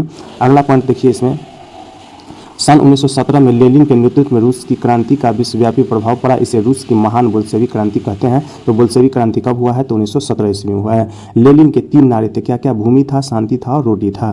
इसके बाद अगला पॉइंट देखिए, सन 1918 ईस्वी में विश्व का पहला समाजवादी शासन स्थापित करने वाला देश कौन बना? ये रूस बना और रूस का नया संविधान बनाया गया। इसके बाद अगला क्वेश्चन, लेनिन ने 1921 ईस्वी में जो है एक नई आर्थिक नीति की घोषणा की। ठीक है, लेनिन ने एक नई आर्थिक नीति की घोषणा कब की है? 1921 ईस्वी में। इसके बाद पूछेगा चेका क्या था? तो चेका एक पुलिस संगठन था और ये किसके द्वारा शुरू किया गया? तो लेनिन द्वारा। अगला पॉइंट देखिए, सोवियत संघ का विघटन कब हुआ? दिसंबर 1991 में हुआ और ये जो है 15 देशों में टूट गया। 14 देश इससे अलग हो गया और ये खुद था, टोटल हो गया 15 देश। इसके बाद अगला क्वेश्चन देखिए, शीत युद्ध एक वैचारिक युद्ध था जिसमें पूंजीपति गुट का नेता संयुक्त राज्य अमेरिका और साम्यवादी गुट का नेता सोवियत रूस था। यानी पूंजीपति जो शीत युद्ध हुआ वो 2 देशों के बीच हुआ था और ये जो हो गया एक पूंजीपति के रूप में जो था अमेरिका और उसके सहयोगी देश, जबकि जो है दूसरी ओर जो साम्यवादी देश था वो था सोवियत संघ। सोवियत संघ किसको बोलेंगे? रूस को बोलेंगे। ठीक है, इसके बाद अगला क्वेश्चन देखिए, ट्रॉट्स्की लेनिन की सरकार में विदेश मंत्री था और इसने एक विशाल लाल सेना का गठन किया। तो लाल सेना का गठन किसने किया है? याद रखना है, ट्रॉट्स्की। ठीक है, इसके बाद अगला पॉइंट देखिए, लेनिन के बाद जो है रूस का शासक कौन बना? तो स्टालिन बना। स्टालिन ने रूस की आर्थिक प्रगति के लिए प्रयास किया और साथ ही उसने सर्वाधिक कारकवाद की स्थापना भी की। अगला पॉइंट देखिए इसमें, खुश्चेव और गोर्बाचोव की उदारीकरण की नीति। गोर्बाचोव ने ग्लासनोस्त और पेरेस्ट्रोनोइक की नीतियों का सोवियत संघ पर प्रतिकूल प्रभाव डाला। ठीक है, इसके बाद अगला देखिए, वार एंड पीस का जो लेखक कौन है? टॉल्स्टॉय है। ये बहुत ही पूछता है क्वेश्चन, इसको ध्यान रखना है। वार एंड पीस जो एक किताब है जिसका लेखक कौन है? तो टॉल्स्टॉय है। इसके बाद अगला पॉइंट देखिए, समाज का कौन सा वर्ग जिसमें किसान मजदूर समाज का वैसा वर्ग जिसमें किसान मजदूर एवं आम गरीब शामिल है उसे हम क्या कहते हैं? सर्वहारा वर्ग कहते हैं। अगला पॉइंट देखिए, सन 1975 ईस्वी में संयुक्त राष्ट्र संघ द्वारा 8 मार्च को अंतर्राष्ट्रीय महिला दिवस घोषित किया गया है। तो आपसे क्वेश्चन पूछ सकता है अंतर्राष्ट्रीय महिला दिवस कब से मनाया जा रहा है? तो 1975 ईस्वी से। कब है? तो ये 8 मार्च को अंतर्राष्ट्रीय महिला दिवस मनाया जाता है। इसके बाद अगला पॉइंट देखिए, मार्क्स एवं एंजल्स के साथ मिलकर जो है 1848 ईस्वी में एक साम्यवादी घोषणा पत्र जारी किया है। ठीक है, प्रकाशित किया, जिसे आधुनिक समाजवाद का जनक कहा जाता है। तो आपसे पूछेगा साम्यवादी घोषणा पत्र किसने जारी किया है? तो कार्ल मार्क्स और एंगल्स ने मिलकर कब किया है? तो 1848 ईस्वी में। अगला पॉइंट देखिए, समाजवादियों की बाइबिल कौन किसे कहा जाता है? तो दास कैपिटल को कहा जाता है और दास कैपिटल कब प्रकाशित हुआ है? 1867 ईस्वी में। अगला पॉइंट देखिए, 1899 में लेनिन ने रूस में पूंजीवाद का विकास नामक रचना लिखी। तो पूछेगा रूस में पूंजीवादी का विकास नामक रचना किसने लिखी है, तो लेनिन। कब लिखी है, तो 1899 ईस्वी में, ठीक है, लिखी, जो उनकी सबसे अच्छी रचना मानी जाती है। अब अगला चैप्टर देखिए, इंडो चाइना यानी हिंद चीन में उपनिवेशवाद और राष्ट्रवाद, ये आपका चैप्टर का नाम हो गया। इसमें देख लेते हैं कौन कौन सा पॉइंट दिया हुआ है। पहला देखिए, इसमें दिया है दक्षिण पूर्व एशिया के 3 देश, कौन कौन हो जाएगा, वियतनाम, लाओस और कंबोडिया संयुक्त नाम से जो है इंडो चाइना यानी हिंद चीन है। तो पूछेगा इंडो चाइना के तहत कौन कौन आता है, तो वियतनाम, लाओस और कंबोडिया। उसमें अगर चाइना भी ऑप्शन दिया रहता है तो चाइना नहीं होगा। अगला पॉइंट देखिए, हिंद चीन 5 भौगोलिक एवं राजनीतिक क्षेत्रों में विभक्त था, टोकिन, अन्नाम, लाओस, कंबोडिया और कोचिन चीन, ठीक है। तो ये हो जाएगा जो है हिंद चीन जो है 5 भौगोलिक क्षेत्रों में विभाजित था। कौन कौन हो जाएगा, तो आपको याद रखना है, टोकिन हो गया, अन्नाम हो गया, लाओस हो गया, कंबोडिया हो गया और कोचिन चीन हो गया। अगला तो देखिए, टोकिन और अन्नाम पर चीनी संस्कृति का प्रभाव था। तो देखिए टोकिन और अन्नाम पर जो है 5 गो है, अभी 5 गो जस्ट पढ़े हैं, उसमें जो है टोकिन और अन्नाम पर चीनी संस्कृति का प्रभाव था, जबकि लाओस और कंबोडिया पर भारतीय संस्कृति का प्रभाव था। तो ये भारतीय वाला याद रखना है, लाओस और कंबोडिया पर किस संस्कृति का प्रभाव था, तो भारतीय का। अगला पॉइंट देखिए, 16वीं सदी में हिंद चीन में यूरोपीय लोग व्यापार करने के लिए आए थे। तो पूछेगा यूरोपीय लोग जो है हिंद चीन में कब व्यापार करने के लिए आए थे, तो 16वीं सदी में आए थे। सबसे पहले पुर्तगाली आए, सबसे पहले कौन आए हैं, पुर्तगाली आए हैं, इसके बाद है फिर डच आए हैं, फिर स्पेन आए हैं, फिर अंग्रेज आए और फिर फ्रांसीसी आए हैं। इसी तरह भारत में भी आए हैं पुर्तगाली, डच आए हैं, पुर्तगाली आए हैं, डच आए हैं, स्पेनी आए हैं, अंग्रेज आए हैं और फ्रांसीसी आए हैं। अगला पॉइंट देखिए, 1858 से 1900 के बीच फ्रांसीसियों ने हिंद चीन पर अपना राजनीतिक प्रभुत्व जमाया है। अगला पॉइंट देखिए, इसमें कहा है फ्रांसीसियों का मुख्य उद्देश्य क्या था, तो हिंद चीन का आर्थिक शोषण तथा उन्हें फ्रांसीसीकरण की नीति भी अपनाई है। ये पॉइंट हो गया। इसमें अगला पॉइंट देखिए, हिंद चीन में बसने वाले फ्रांसीसी क्या कहा जाते हैं, तो कोलोन कहे जाते हैं। इसको ध्यान रखने, जो हिंद चीन में फ्रांसीसी आके बसे थे तो उसके जो है उसको क्या कहा गया, कोलोन कहा गया। अगला क्वेश्चन देखिए, औपनिवेशिक शिक्षा नीति का उद्देश्य वियतनामियों को विकसित यूरोपीय सभ्यता से परिचित कराना और परंपरागत चीनी सभ्यता संस्कृति के प्रभाव को समाप्त करना था, जिसके परिणाम स्वरूप क्या हुआ, विरोध के स्वर उठने लगे तथा स्वतंत्रता आंदोलन का प्रसार होने लगा। तो ये पॉइंट हो गया। अगला पॉइंट देखिए, 20वीं सदी के आरंभिक वर्षों में हिंद चीन में राष्ट्रवाद का तेजी से प्रसार हुआ और 1914 में ही राष्ट्रवादियों द्वारा वियतनाम राष्ट्रीय दल की स्थापना की गई। तो पूछेगा वियतनाम राष्ट्रीय दल की स्थापना कब हुआ है, तो 1914 ईस्वी में हुआ है। अगला पॉइंट देखिए, 1930 ईस्वी में हो ची मिन्ह ने वियतनामी कम्युनिस्ट पार्टी की स्थापना की है। तो याद रखना है, वियतनामी कम्युनिस्ट पार्टी की स्थापना किसने किया है, तो हो ची मिन्ह ने। कब किया है, तो 1930 ईस्वी में।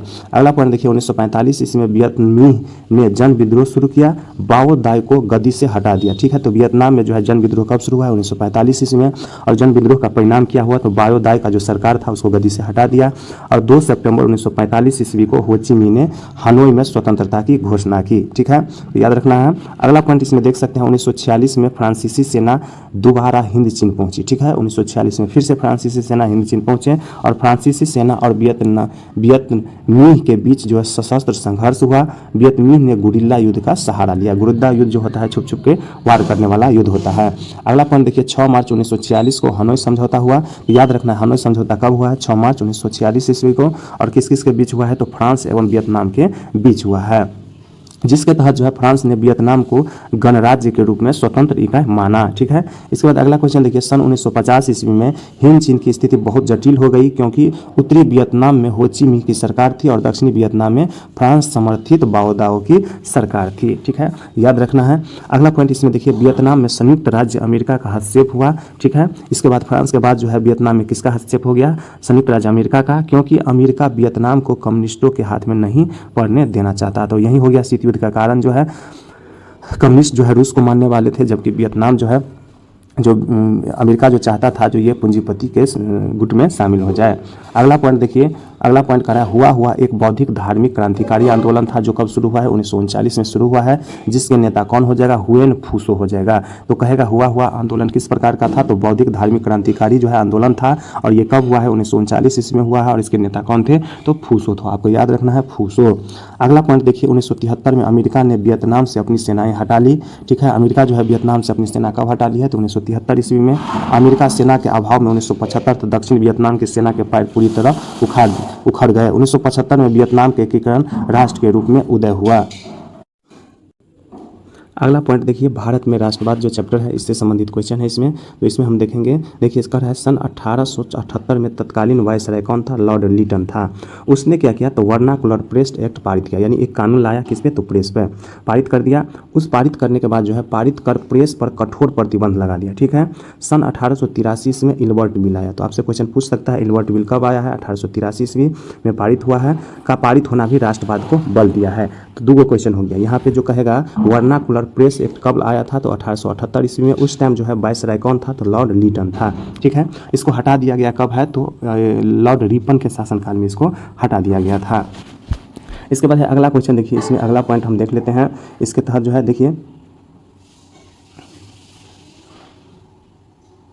इसमें देखिए, इसमें करा हिंद चीन के, देखिए हिंद चीन के समान भारत में भी राष्ट्रवाद का उदय और विकास औपनिवेशिक शासन के प्रतिक्रिया स्वरूप हुआ। भारतीय राष्ट्रीय कांग्रेस के नेतृत्व में 1885 से 1947 के बीच जो है राष्ट्रीय स्वतंत्रता संग्राम विभिन्न चरणों में हुआ है। तो भारतीय राष्ट्रीय कांग्रेस का जो स्थापना हुआ 1885 और 1947 तक जब देश आज़ाद हुआ तो उसी पार्टी के तहत जो है यहाँ का जो है सरकार पे जो है वहाँ अंग्रेजों पर जो है दबाव बना के जो है भारत को स्वतंत्र किया गया। अगला पॉइंट देखिए, इसमें कहा है भारत में अंग्रेजी शिक्षा नीति ने राष्ट्रवाद के उदय में महत्वपूर्ण भूमिका निभाई है। इससे प्रजातंत्र एवं आधुनिक प्रगति की जानकारी मिली है। मानवतावाद, व्यक्तिवाद, यूरोपियन पुनर्जागरण, फ्रांस की राज्य क्रांति एवं अमेरिकी स्वतंत्रता संग्राम की जानकारी मिली है। ठीक है, तो भारत में जो है अंग्रेजी नीति ने जो है राष्ट्रवाद के उदय में महत्वपूर्ण भूमिका निभाई थी। अगला पॉइंट देखिए, कह रहा है प्रथम विश्व युद्ध के वर्षों में ही 1916 में दो महत्वपूर्ण राजनीतिक घटनाएं हुई थी।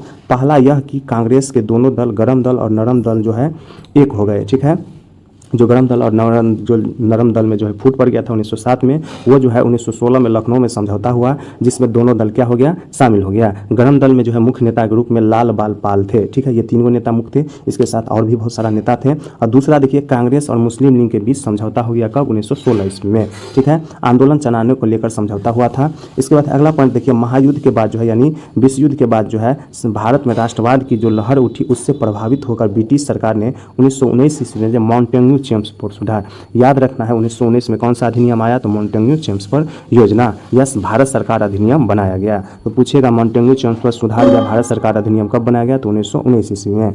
अगला पॉइंट देखिए, कह रहा है जनवरी 1915 ईस्वी में, यहाँ कितना हो जाएगा? 9 जनवरी को। ठीक है, 9 जनवरी 1915 में दक्षिण अफ्रीका से लौटने के बाद जो है गांधी जी ने रचनात्मक कार्यों के लिए अहमदाबाद में साबरमती आश्रम की स्थापना किया।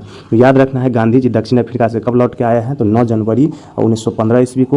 और इसके बाद जो है अहमदाबाद में साबरमती आश्रम की स्थापना है। तो पहला पॉइंट हो गया, साबरमती आश्रम की स्थापना कहाँ हुआ है? तो अहमदाबाद में। किसने किया है? तो गांधी जी किया है। कब किया था? तो 1916 ईस्वी में किया था। अगला पॉइंट देखिए, 1920 के प्रारंभ में भारतीय मुसलमानों ने तुर्की के प्रति ब्रिटेन को अपनी नीति बदलने के लिए बाध्य करने हेतु जोरदार आंदोलन प्रारंभ किया जिसे खिलाफत आंदोलन कहा। तो खिलाफत आंदोलन कब शुरू हुआ है? 1920 ईस्वी में। अगला पॉइंट देखिए, गांधी जी की पुस्तक जिसका नाम है हिंद स्वराज 1909 पर में प्रकाशित हुआ था। तो याद रखना है हिंद स्वराज किसका पुस्तक हो गया? तो गांधी जी का। ये प्रकाशित कब हुआ है? 1909 ईस्वी में।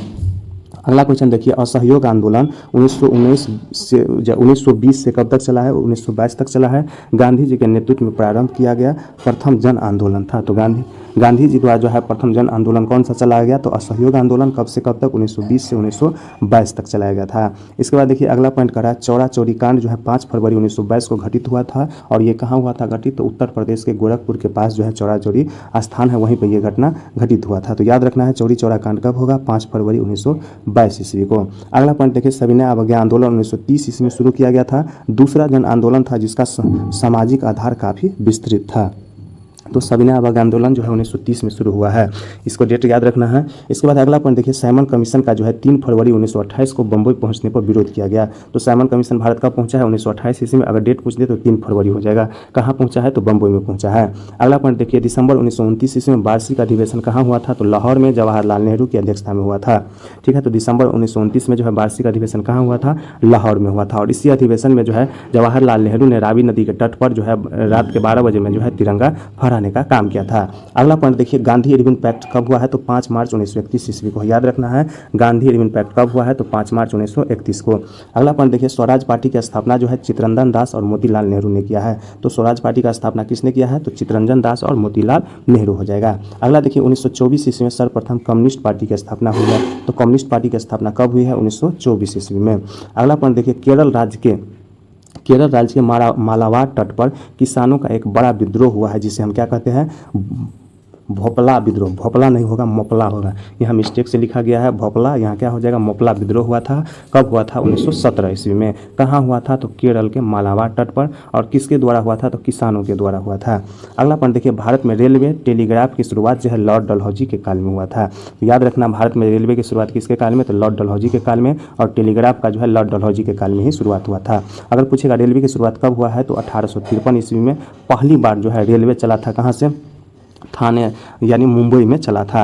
ठीक है, इसके बाद डलहौजी का अगर शासनकाल पूछ दे तो 1849 से लेकर जो है 1854 तक था। अगला पॉइंट देखिए, कह रहा है 1906 में मुस्लिम लीग की स्थापना जो है किसने किया, सर आगा खां और ढाका के नवाब सलीमुल्लाह खां ने किया था। तो मुस्लिम लीग की स्थापना कब हुआ है, 1906 ईस्वी में हुआ है। किस किस ने किया है, तो आगा खां एवं ढाका के जो है नवाब सलीमुल्लाह खां के द्वारा मिलकर किया गया था। अगला क्वेश्चन देखिए, श्री के.बी. हेडगेवार ने 1925 ईस्वी में नागपुर में जो है राष्ट्रीय स्वयंसेवक संघ की स्थापना किया है। और यही राष्ट्रीय स्वयंसेवक जिसे क्या कहा जाता है, आरएसएस कहा जाता है। ठीक है, आरएसएस का स्थापना कब हुआ है, 1925 ईस्वी में। किसने किया है, तो के.बी. हेडगेवार ने किया है। कहाँ हुआ है, तो नागपुर में हुआ है। ठीक है, इसको क्या कहा जाता है, तो राष्ट्रीय स्वयंसेवक संघ कहा जाता है। अगला क्वेश्चन देखिए, स्वामी सहजानंद सरस्वती ने 1928 ईस्वी में बिहटा में, ठीक है, और पुनः 1929 ईस्वी में जो है सोनपुर में किसान सभा की विधिवत स्थापना की। तो पूछेगा 1928 ईस्वी में बिहटा में जो है किसान सभा का विधिवत स्थापना किसने किया है, तो स्वामी सहजानंद सरस्वती हो जाएगा। और 1929 ईस्वी में जो है सोनपुर में किसान सभा की विधिवत स्थापना किसने किया है, तो ये हो जाएगा स्वामी सहजानंद सरस्वती हो जाएगा। अगला पॉइंट देखिए, 31 अक्टूबर 1920 को कांग्रेस पार्टी ने all India trade union Congress का जो है AITUC की स्थापना किया है। ठीक है, और इसका अध्यक्ष किसे बनाया गया, तो लाला लाजपत राय को अध्यक्ष बनाया गया। तो याद रखना है, all India trade union Congress की स्थापना कब हुआ है, तो 31 अक्टूबर 1920 को। ठीक है, अगला चैप्टर के तहत जो है पहला पॉइंट है, औद्योगिक क्रांति का शाब्दिक अर्थ उद्योग तथा उत्पादन के क्षेत्र में होने वाला परिवर्तन से होता है। तो औद्योगिक क्रांति का जो है शाब्दिक अर्थ क्या हो जाएगा, तो उद्योग तथा उत्पादन के क्षेत्र में होने वाला परिवर्तन होता है। अगला पॉइंट देखिए, इंग्लैंड में सबसे पहले कारखानों की स्थापना कब हुआ है, तो 1730 ईस्वी के दशक में हुआ है। और 18वीं शताब्दी में कारखानों की संख्या में कई गुना वृद्धि हो गया है। अगला पॉइंट चलते हैं, कह रहा है सूती और कपड़ा उद्योग ब्रिटेन में 1840 के दशक तक क्या हुआ था, औद्योगिकरण के प्रथम चरण का सबसे बड़ा उद्योग बन गया था। तो ठीक है, सबसे पहले जो है सूती और कपास उद्योग जो है कहाँ लगाया गया है, तो ब्रिटेन में लगाया गया है। कब, 1840 ईस्वी में। अगला पॉइंट देखिए, इसमें कहा है मशीन उद्योग के आगमन से पहले भारत से आयात की गई रेशम तथा सूती वस्त्रों के अंतर्राष्ट्रीय बाजारों में एकाधिकार था। तो पहले क्या करता था, तो भारत से ही रेशम और सूती वस्त्र का जो है कच्चा माल ले जाया जाता था ब्रिटेन, और वहाँ पे क्या करता था, फैक्ट्री लगा के जो है कपड़ा बना के फिर भारत में ही बेच दिया जाता था। इसके बाद अगला पॉइंट देखिए, जेम्स हारग्रीव्स द्वारा 1764 ईस्वी में बनाई गई मशीन स्पिनिंग जेनी ने कताई की प्रक्रिया तेज कर दी और मजदूरों की मांग घटा दी। तो ठीक है, जेम्स हारग्रीव्स द्वारा जो है किसका आविष्कार किया, 1764 ईस्वी में जो है बनाई गई मशीन जो है, ठीक है, एक मशीन बनाया और स्पिनिंग जेनी ने कताई की प्रक्रिया तेज कर दी है। अगला क्वेश्चन देखिए, 1773 ईस्वी में जॉन के ने फ्लाइंग शटल का आविष्कार किया। ये क्वेश्चन बहुत बार पूछा गया है, जो फ्लाइंग शटल का आविष्कार किसने किया है, तो जॉन के ने किया है। कब किया है, तो 1773 ईस्वी में, आपको ध्यान रखना है। इसके बाद अगला पॉइंट देखिए, सन 1769 में जेम्स वाट ने वाष्प इंजन का आविष्कार किया है। तो रेल जो चलता था पहले किससे चलता था, वाष्प इंजन से चलता था, जिसका आविष्कार किसने किया है, जेम्स वाट ने किया है। कब किया है, 1769 ईस्वी में। अगला पॉइंट, 1785 ईस्वी में एडमंड कार्टराइट ने वाष्प से चलने वाले पावरलूम नामक कड़घा तैयार किया। तो याद रखना है, वाष्प से चलने वाला सबसे पहले जो है पावरलूम जो है पावरलूम नामक जो है कड़घा को तैयार किया, जो मशीन होता है कपड़ा बिनने वाला उसको। और कब कौन किया है, एडमंड कार्टराइट ने। कब किया है, 1785 ईस्वी में। अगला पॉइंट देखिए, सन 1813 ईस्वी में ब्रिटिश संसद द्वारा पारित चार्टर एक्ट। तो चार्टर एक्ट किसके द्वारा पारित किया है, ब्रिटिश संसद द्वारा। कब किया है, 1813 ईस्वी में किया गया है। व्यापार पर से ईस्ट इंडिया कंपनी का एकाधिकार समाप्त हो गया। चार्टर एक्ट के तहत जो है ईस्ट इंडिया कंपनी का अधिकार क्या हो गया, समाप्त हो गया। कब हुआ, 1813 ईस्वी में समाप्त कर दिया। और क्या किया, स्वतंत्र व्यापार की नीति जो है का मार्ग प्रशस्त किया था। इसके बाद अगला पॉइंट देखिए, सर्वप्रथम सूती कपड़ों की मिल की नींव जो है 1851 ईस्वी में बम्बई में डाली गई। ठीक है, इससे पहले ही 1818 ईस्वी में कलकत्ता में डाला गया था, लेकिन वो क्या हो गया, असफल हो गया। इसके बाद है मुंबई में जो है 1851 ईस्वी में डाला गया। और देखिए फिर जो है पारसी कवास जी नानाजी डावर ने सन 1854 में पहला कारखाना निर्मित किया और सभी से इस उद्योग का इतिहास भारत में शुरू हुआ है। तो भारत में जो है सबसे पहले कारखाना निर्मित कौन किया है, तो पारसी कवास जी नानाजी डामर लिख दिया है, डामर होगा, ने 1854 में लगाया था। कहाँ पे लगाया था फैक्ट्री? तो ये है मुंबई में लगाया था। और तभी से जो है भारत में जो है उद्योग का इतिहास शुरू हो गया है। अगला पॉइंट देखिए, 1869 में सुएज नहर के खुलने से मुंबई के बंदरगाह पर इंग्लैंड के आने जाने वाला जो है सूती कपड़ों का आयात बढ़ गया। तो सुएज नहर कब खुला है? 1869 ईस्वी में, याद रखना है, ये भी क्वेश्चन बहुत बार पूछा गया है। अगला पॉइंट देखिए, 1917 में जो है कलकत्ता में देश की पहली जूट मिल एक मारवाड़ी व्यवसायी हुकुम चंद ने स्थापित किया है। तो पूछेगा जो है कलकत्ता में पहला जूट मिल जो है किसके द्वारा स्थापित किया गया है? तो एक मारवाड़ी व्यवसायी था जिसका नाम था हुकुम चंद। तो याद रखना है, हुकुम चंद्र ने जो है पहला जूट मिल स्थापित किया और जूट पे जो है हुकुम चलाने लगा। ठीक है, कब? जो है 1917 में। और कहाँ पे हो जाएगा? कलकत्ता में हो जाएगा। इसके बाद है अगला पॉइंट देखिए, सन 1907 में जमशेद जी टाटा ने बिहार के साकची नामक स्थान पर Tata iron and steel company की स्थापना किया है। तो सबसे पहले जो है अब जो है साकची कहाँ चल गया है? ये जो है अभी जो है वर्तमान में साकची का नाम हो गया है जमशेदपुर। तो जमशेदपुर अभी कहाँ चल गया है? झारखंड में चल गया है। और झारखंड में जो है टाटा, ठीक है, टाटा ने जो है 1907 ईस्वी में, तो पूछेगा टाटा का स्थापना कब हुआ है? 1907 ईस्वी में जो है। और टाटा जो इस टाइम जो है Tata iron and steel company की स्थापना किया है 1907 ईस्वी में। और इसको कहा जाता है टिस्को भी कहा जाता है। ये कहाँ है? तो झारखंड के जमशेदपुर में स्थित है। अगला पॉइंट देखिए, भारत में कोयला उद्योग का प्रारंभ 1814 ईस्वी में हुआ है, जबकि रानीगंज पश्चिम बंगाल में कोयले की खुदाई का प्रारंभ किया गया था। तो कोयला उद्योग का प्रारंभ जो है 1814 ईस्वी में कहाँ से हो गया? रानीगंज। रानीगंज कहाँ पड़ता है? तो याद रखना है आपको, पश्चिम बंगाल में पड़ता है। अगला पॉइंट देखिए, औद्योगिकरण के परिणाम स्वरूप मध्यवर्गीय बुर्जुआ वर्ग की उत्पत्ति हुई। यह वर्ग आधुनिक में महत्वपूर्ण भूमिका निभाई है। तो औद्योगिकरण के परिणाम स्वरूप क्या हुआ है? तो बुर्जुआ वर्ग की उत्पत्ति हुई थी। अगला पॉइंट देखिए, औद्योगिकरण के फलस्वरूप औद्योगिक मजदूर वर्ग का उदय हुआ और ये मजदूर शहर में छोटे छोटे घरों में निवास करने के लिए बाध्य थे जहां कोई बुनियादी सुविधा उपलब्ध नहीं थी। इसे स्लम पद्धति कहा गया। ठीक है, तो अभी भी आप लोग देखते होंगे जब बाहर जाता होगा तो एकदम छोटा छोटा रूम में जो है मजदूर सब रहता है और उस तरह का जो है कॉलोनी बन जाता है, उसे हम क्या कहते हैं? स्लम पद्धति कहा जाता है। अगला पॉइंट देखिए, 1838 ईस्वी में लंदन श्रमिक संघ के नेतृत्व में मजदूरों ने चार्टिस्ट आंदोलन का आरंभ किया। तो याद रखना, ये क्वेश्चन बहुत बार पूछा गया है। चार्टिस्ट आंदोलन का आरंभ कहाँ हुआ है? तो लंदन में हुआ है। और कब हुआ है? तो 1838 ईस्वी में। तो चार्टिस्ट आंदोलन 1838 ईस्वी में और लंदन से, इसके द्वारा तो श्रमिक संघ के द्वारा। अगला पॉइंट देखिए, 1918 ईस्वी में इंग्लैंड के सभी वयस्क स्त्री पुरुष को मताधिकार प्रदान किया गया है। कब? 1918 ईस्वी। कभी कभी आपको 1928 ईस्वी देखने को मिल जाएंगे। तो 1918 के अधिनियम के तहत 1928 ईस्वी में जो है मताधिकार प्रदान किया गया था। तो इसमें देखिए एक पॉइंट हुआ है वयस्क स्त्री और पुरुष। तो स्त्री और पुरुष को जो है इंग्लैंड में वोट देने का अधिकार 1918 होगा। अगर केवल स्त्री पूछेगा तो 1928 हो जाएगा। अगला पॉइंट देखिए, भारत में निरुद्योगीकरण, ब्रिटिश औपनिवेशिक नीतियों से भारत का निरुद्योगीकरण हुआ जिसके परिणाम स्वरूप भारतीय उद्योग का विनाश हो गया। तो अगला पॉइंट इसमें देखिए, अब अगला चैप्टर का नाम हो गया शहरीकरण एवं शहरी जीवन, यानी शहरीकरण से संबंधित क्वेश्चन हो गया। इसमें पहला पॉइंट है शहरीकरण गांव का शहर या नगर के रूप में विकसित होने की प्रक्रिया है जहां गैर कृषि उत्पादन, व्यापार व व्यवसाय आदि आर्थिक क्रियाओं की प्रमुखता होती है। ठीक है, अगर ये वीडियो आप जो देख रहे हैं इसको बार बार देखेंगे तो आपको सारा पॉइंट क्या होगा? याद हो जाएगा। और चैनल को सब्सक्राइब नहीं किया है तो जल्दी से कर लीजिए और वीडियो को लाइक भी कर दीजिए और दूसरों के बीच शेयर भी कर दीजिए। अगला पॉइंट इसमें देखिए, आधुनिक शहरों के विकास में औद्योगिक पूंजीवादी, उपनिवेशवादी व साम्राज्यवादी प्रवृत्ति का प्रसार हुआ। लोकतांत्रिक आदर्शों का विकास आदि ने निर्णायक भूमिका निभाई। अगला पॉइंट देखिए, शहरी जीवन में औद्योगिकरण एवं प्रशासनिक व्यवस्था ने 3 वर्गों को जन्म दिया। ठीक है, शहरी में एक हो गया व्यावसायिक वर्ग, एक हो गया मध्यम वर्ग और एक हो गया मजदूर वर्ग हो गया। तो शहरी जीवन में जो है औद्योगिकरण जो है व्यवस्था जो है 3 वर्गों में जन्म दे दिया। एक हो गया व्यवसायी जो व्यवसाय करता है, दूसरा हो गया मध्यम वर्ग और तीसरा हो जाएगा मजदूर सब। अगला पॉइंट देखिए, चार्ल्स डिकेंस के उपन्यास जिसका नाम है डॉम्बी एडमसन। याद रखना है, डॉम्बी एंडरसन जो है किसका किताब हो गया? चार्ल्स डिकेंस का हो गया, जो 1848 ईस्वी में प्रकाशित हुआ। भूमिगत रेलवे द्वारा लाए गए विनाश का उल्लेख। ठीक है, तो 1863 ईस्वी में जो है पहला भूमिगत रेलवे कहाँ चला था? ये चला था इंग्लैंड में चला था।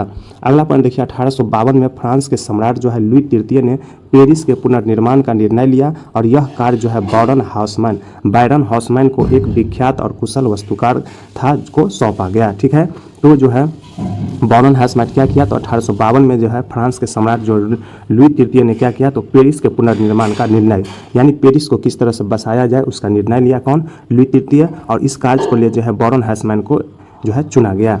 अगला पॉइंट देखिए, इसमें जो कहा गया है देखिए अगला जो है 1850 ईस्वी तक अधिकांश पश्चिमी शहर लगभग जो है ग्रामीण किस्म के जो है ही शहर थे 1850 में जो है। इसके बाद है ग्रामीण अंचल में एक छोटे नगर को क्या कहा गया है, कस्बा कहा जाता है। तो याद रखना है ग्रामीण अंचल में एक छोटे नगर को क्या कहा जाता है, कस्बा कहा जाता है, जो अधिकांशतः अस्थायी विशिष्ट व्यक्ति का केंद्र होता है।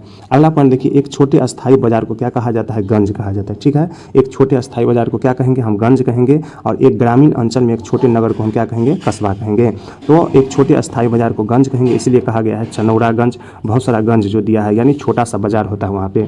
कस्बा और गंज दोनों जो है कपड़ा, फल, सब्जी तथा दूध उत्पादन से संबंधित थे।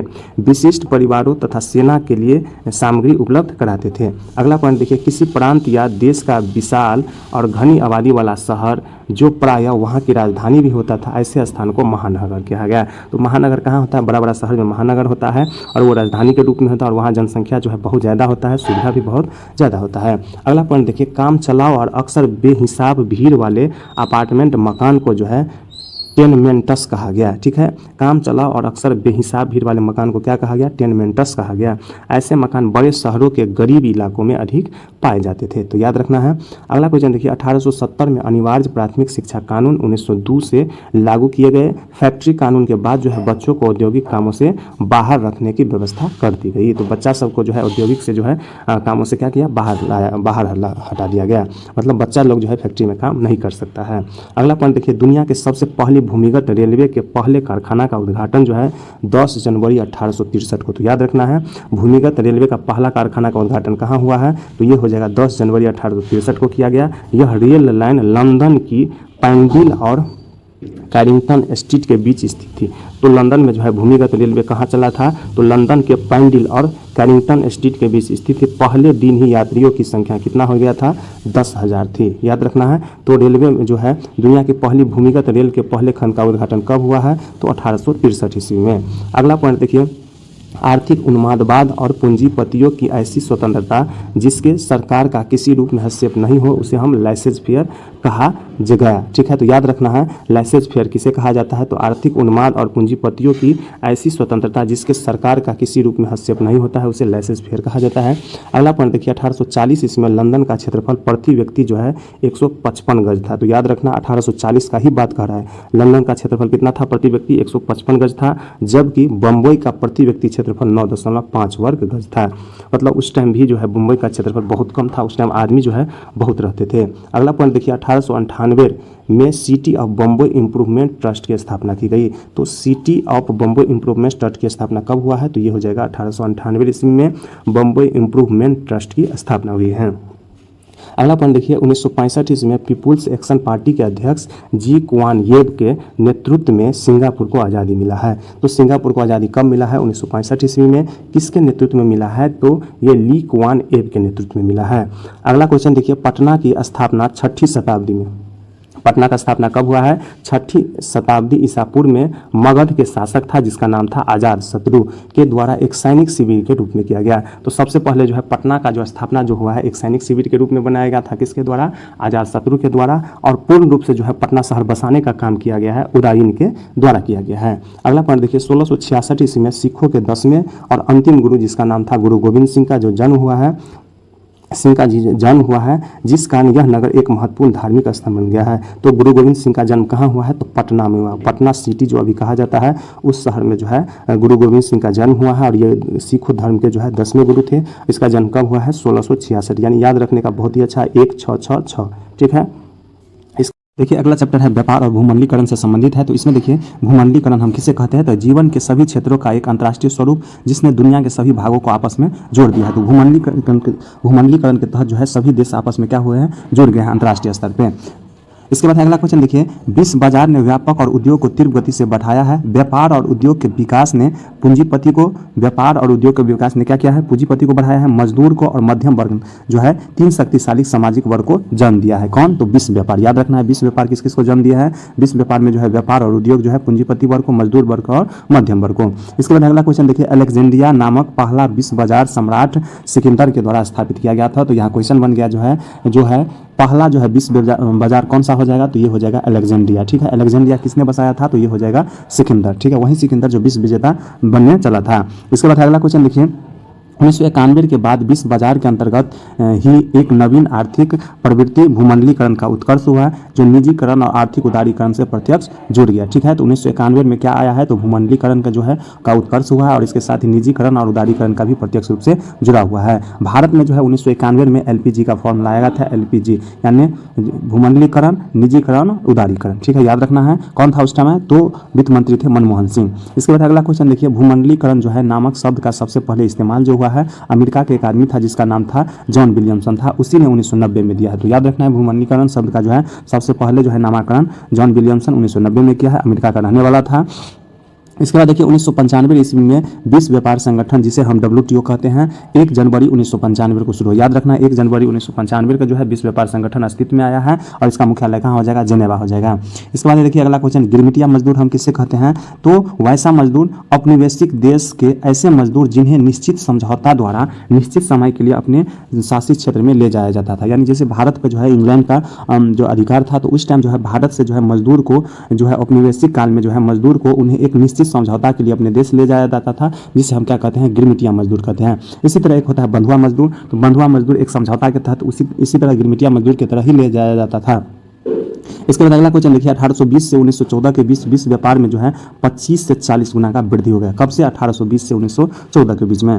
इसके बाद अगला क्वेश्चन देखिए, संपूर्ण वैश्विक व्यापार का जो है लगभग 60% हिस्सा जो है कृषि उत्पादों खनन में क्या हो जाएगा, कोयला हो जाएगा या कपड़ा उद्योगों का था। तो देखिए उस टाइम जो है संपूर्ण विश्व का जो व्यापार था, व्यापार में जो है 60% जो हिस्सा था वो कृषि उत्पादक का था, खनन और कपड़ा का था। अगला पॉइंट देखिए, वैश्विक व्यापार का जो है एक बहुत बड़ा लाभकारी परिणाम क्या हुआ, तो शहरीकरण का विस्तार और जनसंख्या में वृद्धि हुआ। जब वैश्विक व्यापार बढ़ा तो क्या हुआ, शहरीकरण विकसित हुआ और जनसंख्या में भी वृद्धि देखने को मिला। इसके बाद अगला क्वेश्चन देखिए, विश्व बाजार ने जो है एशिया और अफ्रीका में जो है उपनिवेशवाद एवं साम्राज्यवाद को एक नए युग को जन्म दिया। ठीक है, तो जब विश्व व्यापार जो है आपस में जुड़ा सभी देश, तो क्या हुआ, एशिया और अफ्रीका में जो है उपनिवेशवाद हुआ और एक जो है यूरोपीय देश अधिकतर कहाँ, एशिया और अफ्रीका में जो है दूसरे देश पे अधिकार कर लिया।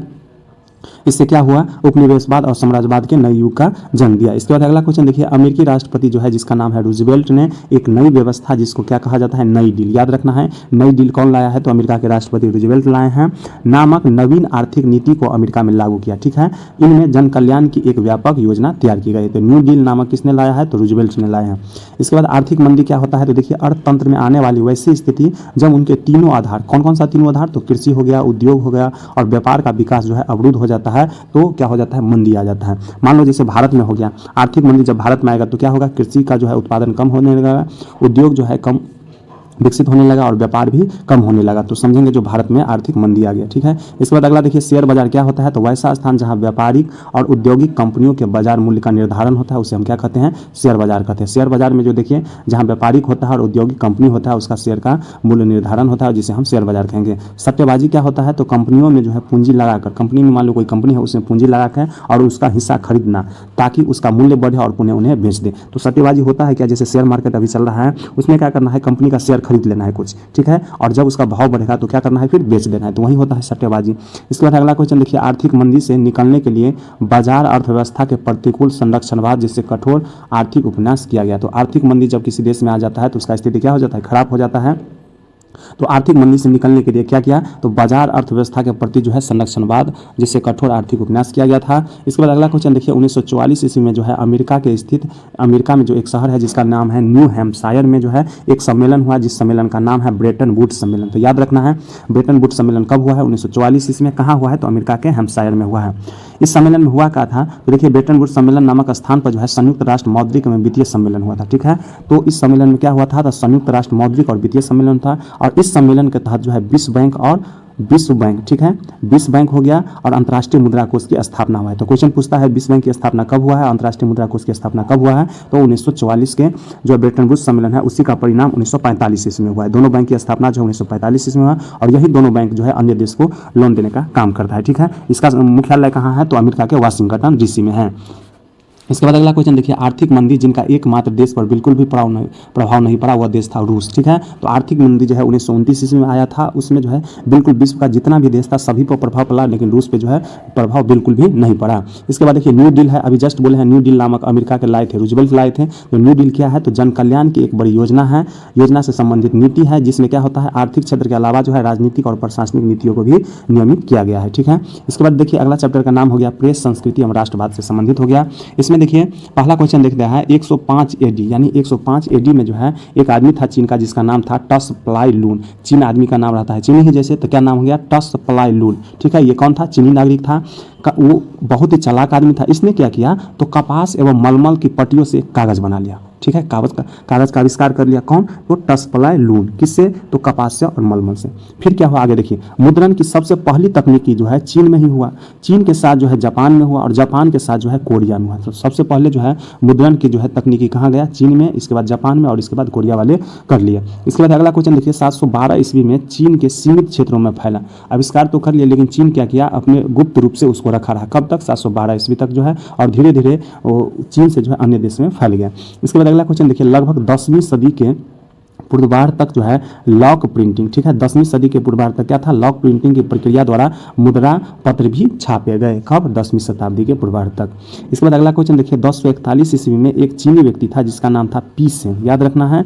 उसने क्या किया, तो मिट्टी के मुद्रा बनाए, याद रखना है। मिट्टी का मुद्रा बनाने का काम पहली बार चीन में कौन किया है, तो सी पेंग किया है, पी सेंग किया है, सी पेंग नहीं, पी सेंग, पी पोपा नाम याद रहता है। पी सेंग जो है कब किया है, 1041 ईस्वी में। ठीक है, याद रखना है।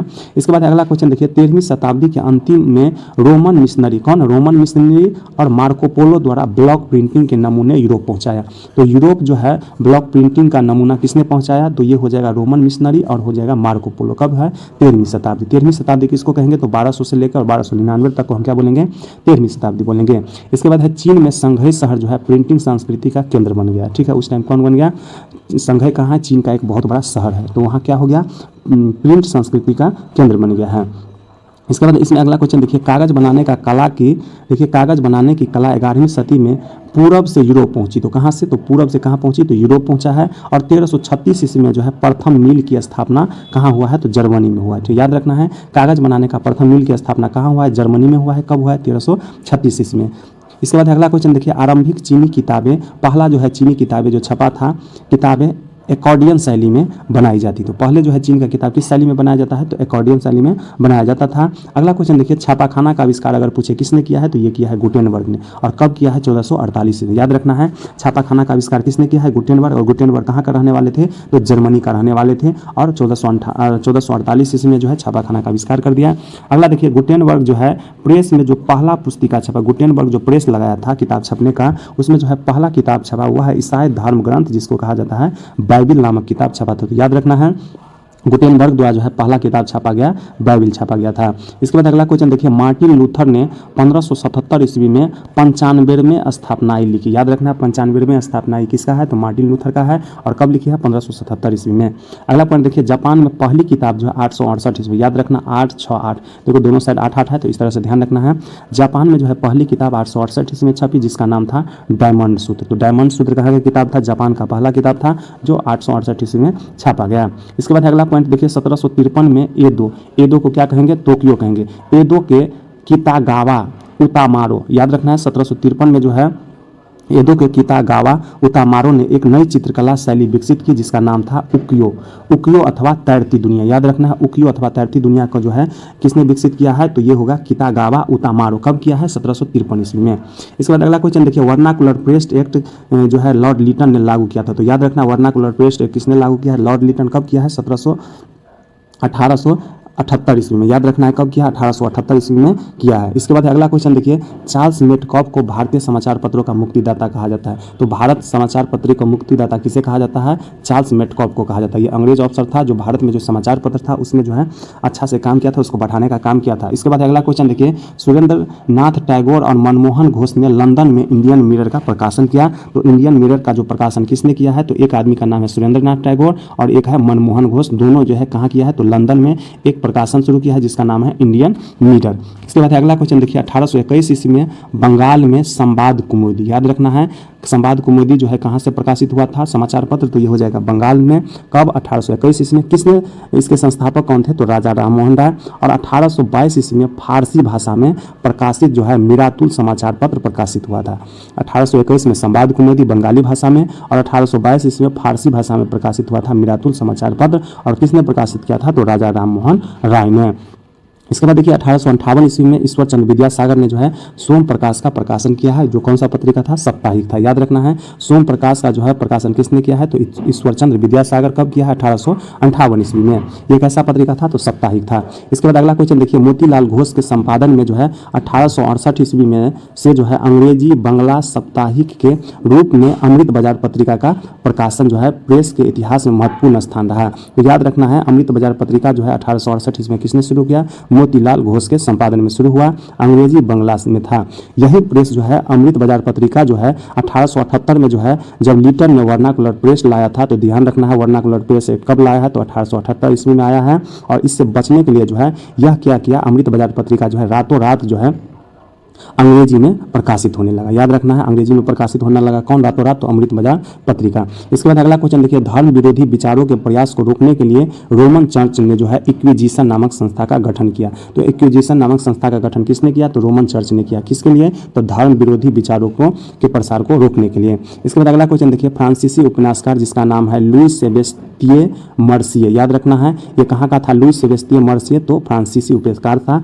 इनका मानना था कि छापाखाना प्रगति का सबसे ताकतवर औजार है, इससे बन रही जनमत की आंधी में निरंकुश उड़ जाएंगे। तो किसका कहना था? तो ये हो गया लुई सेबेस्तियन मर्सियन का। कहाँ का रहने वाला था? फ्रांस का। इसके बाद अगला क्वेश्चन देखिए कैथोलिक पादरियों ने 1579 ईस्वी में पहली तमिल पुस्तक छापी। तो भारत में जो है पहली तमिल पुस्तक छपा है, कौन छापा है? तो कैथोलिक पादरियों ने। कब छापा है? तो 1579 ईस्वी में। अगला क्वेश्चन देखिए भारत में प्रथम समाचार पत्र लिखने का श्रेय जो है जेके हिकी। जेके हिकी का होगा जेम्स हिकी, इसका फुल फॉर्म हो जाएगा, जिसने जो है 1780 ईस्वी में बंगाल गजट का प्रकाशन किया। तो भारत का पहला समाचार पत्र जो है बंगाल गजट को कहा जाता है, जिसको प्रकाशित करने का काम किया है जेके हिक्की। कब किया है? 1780 ईस्वी में। इसके बाद अगला क्वेश्चन देखिए 1780 ईस्वी में ही प्रकाशित हुआ था इंडिया गजट जो है भारत का दूसरा समाचार पत्र था। तो दूसरा समाचार पत्र कौन हो गया? India gazette. कब? 1780 ईस्वी में। इसके बाद अगला क्वेश्चन देखिए भारतीयों द्वारा प्रकाशित प्रथम समाचार पत्र। ये जो है बंगाल गजट जो प्रकाशित किया था ये अंग्रेजी आदमी था, इंडिया गजट भी अंग्रेजी था, लेकिन भारतीयों द्वारा जो है प्रकाशित प्रथम समाचार पत्र था 1816 ईस्वी में जो है गंगाधर भट्टाचार्य द्वारा प्रकाशित हुआ। इसका भी नाम रखा गया था बंगाल गजट ही। तो पूछेगा भारतीय द्वारा प्रकाशित प्रथम समाचार पत्र कौन था? तो ये हो जाएगा बंगाल गजट। कौन किया था? तो गंगाधर भट्टाचार्य। कब किया था? तो 1816 ईस्वी में। अगला क्वेश्चन देखिए अल हिलाल का संपादन जो है मौलाना आजाद ने किया। तो दो किताब लिखा है मौलाना आजाद ने, अल हिलाल और इसमें लगा देना अल बिलाल। ठीक है, अल बिलाल और अल हिलाल जो है मौलाना आजाद ने प्रकाशित किया था 1912 ईस्वी और 1913 ईस्वी में। ठीक है, तो इस तरह से देखिए इसमें जो है वन लाइनर क्वेश्चन खत्म हो गया है। तो चैनल को सब्सक्राइब नहीं किया है जल्दी से कर लिए, वीडियो को लाइक कर दिया और दोस्तों को भी शेयर कर दीजिए। अब देखिए इसमें जो है मास्टर वीडियो के तहत जो है इस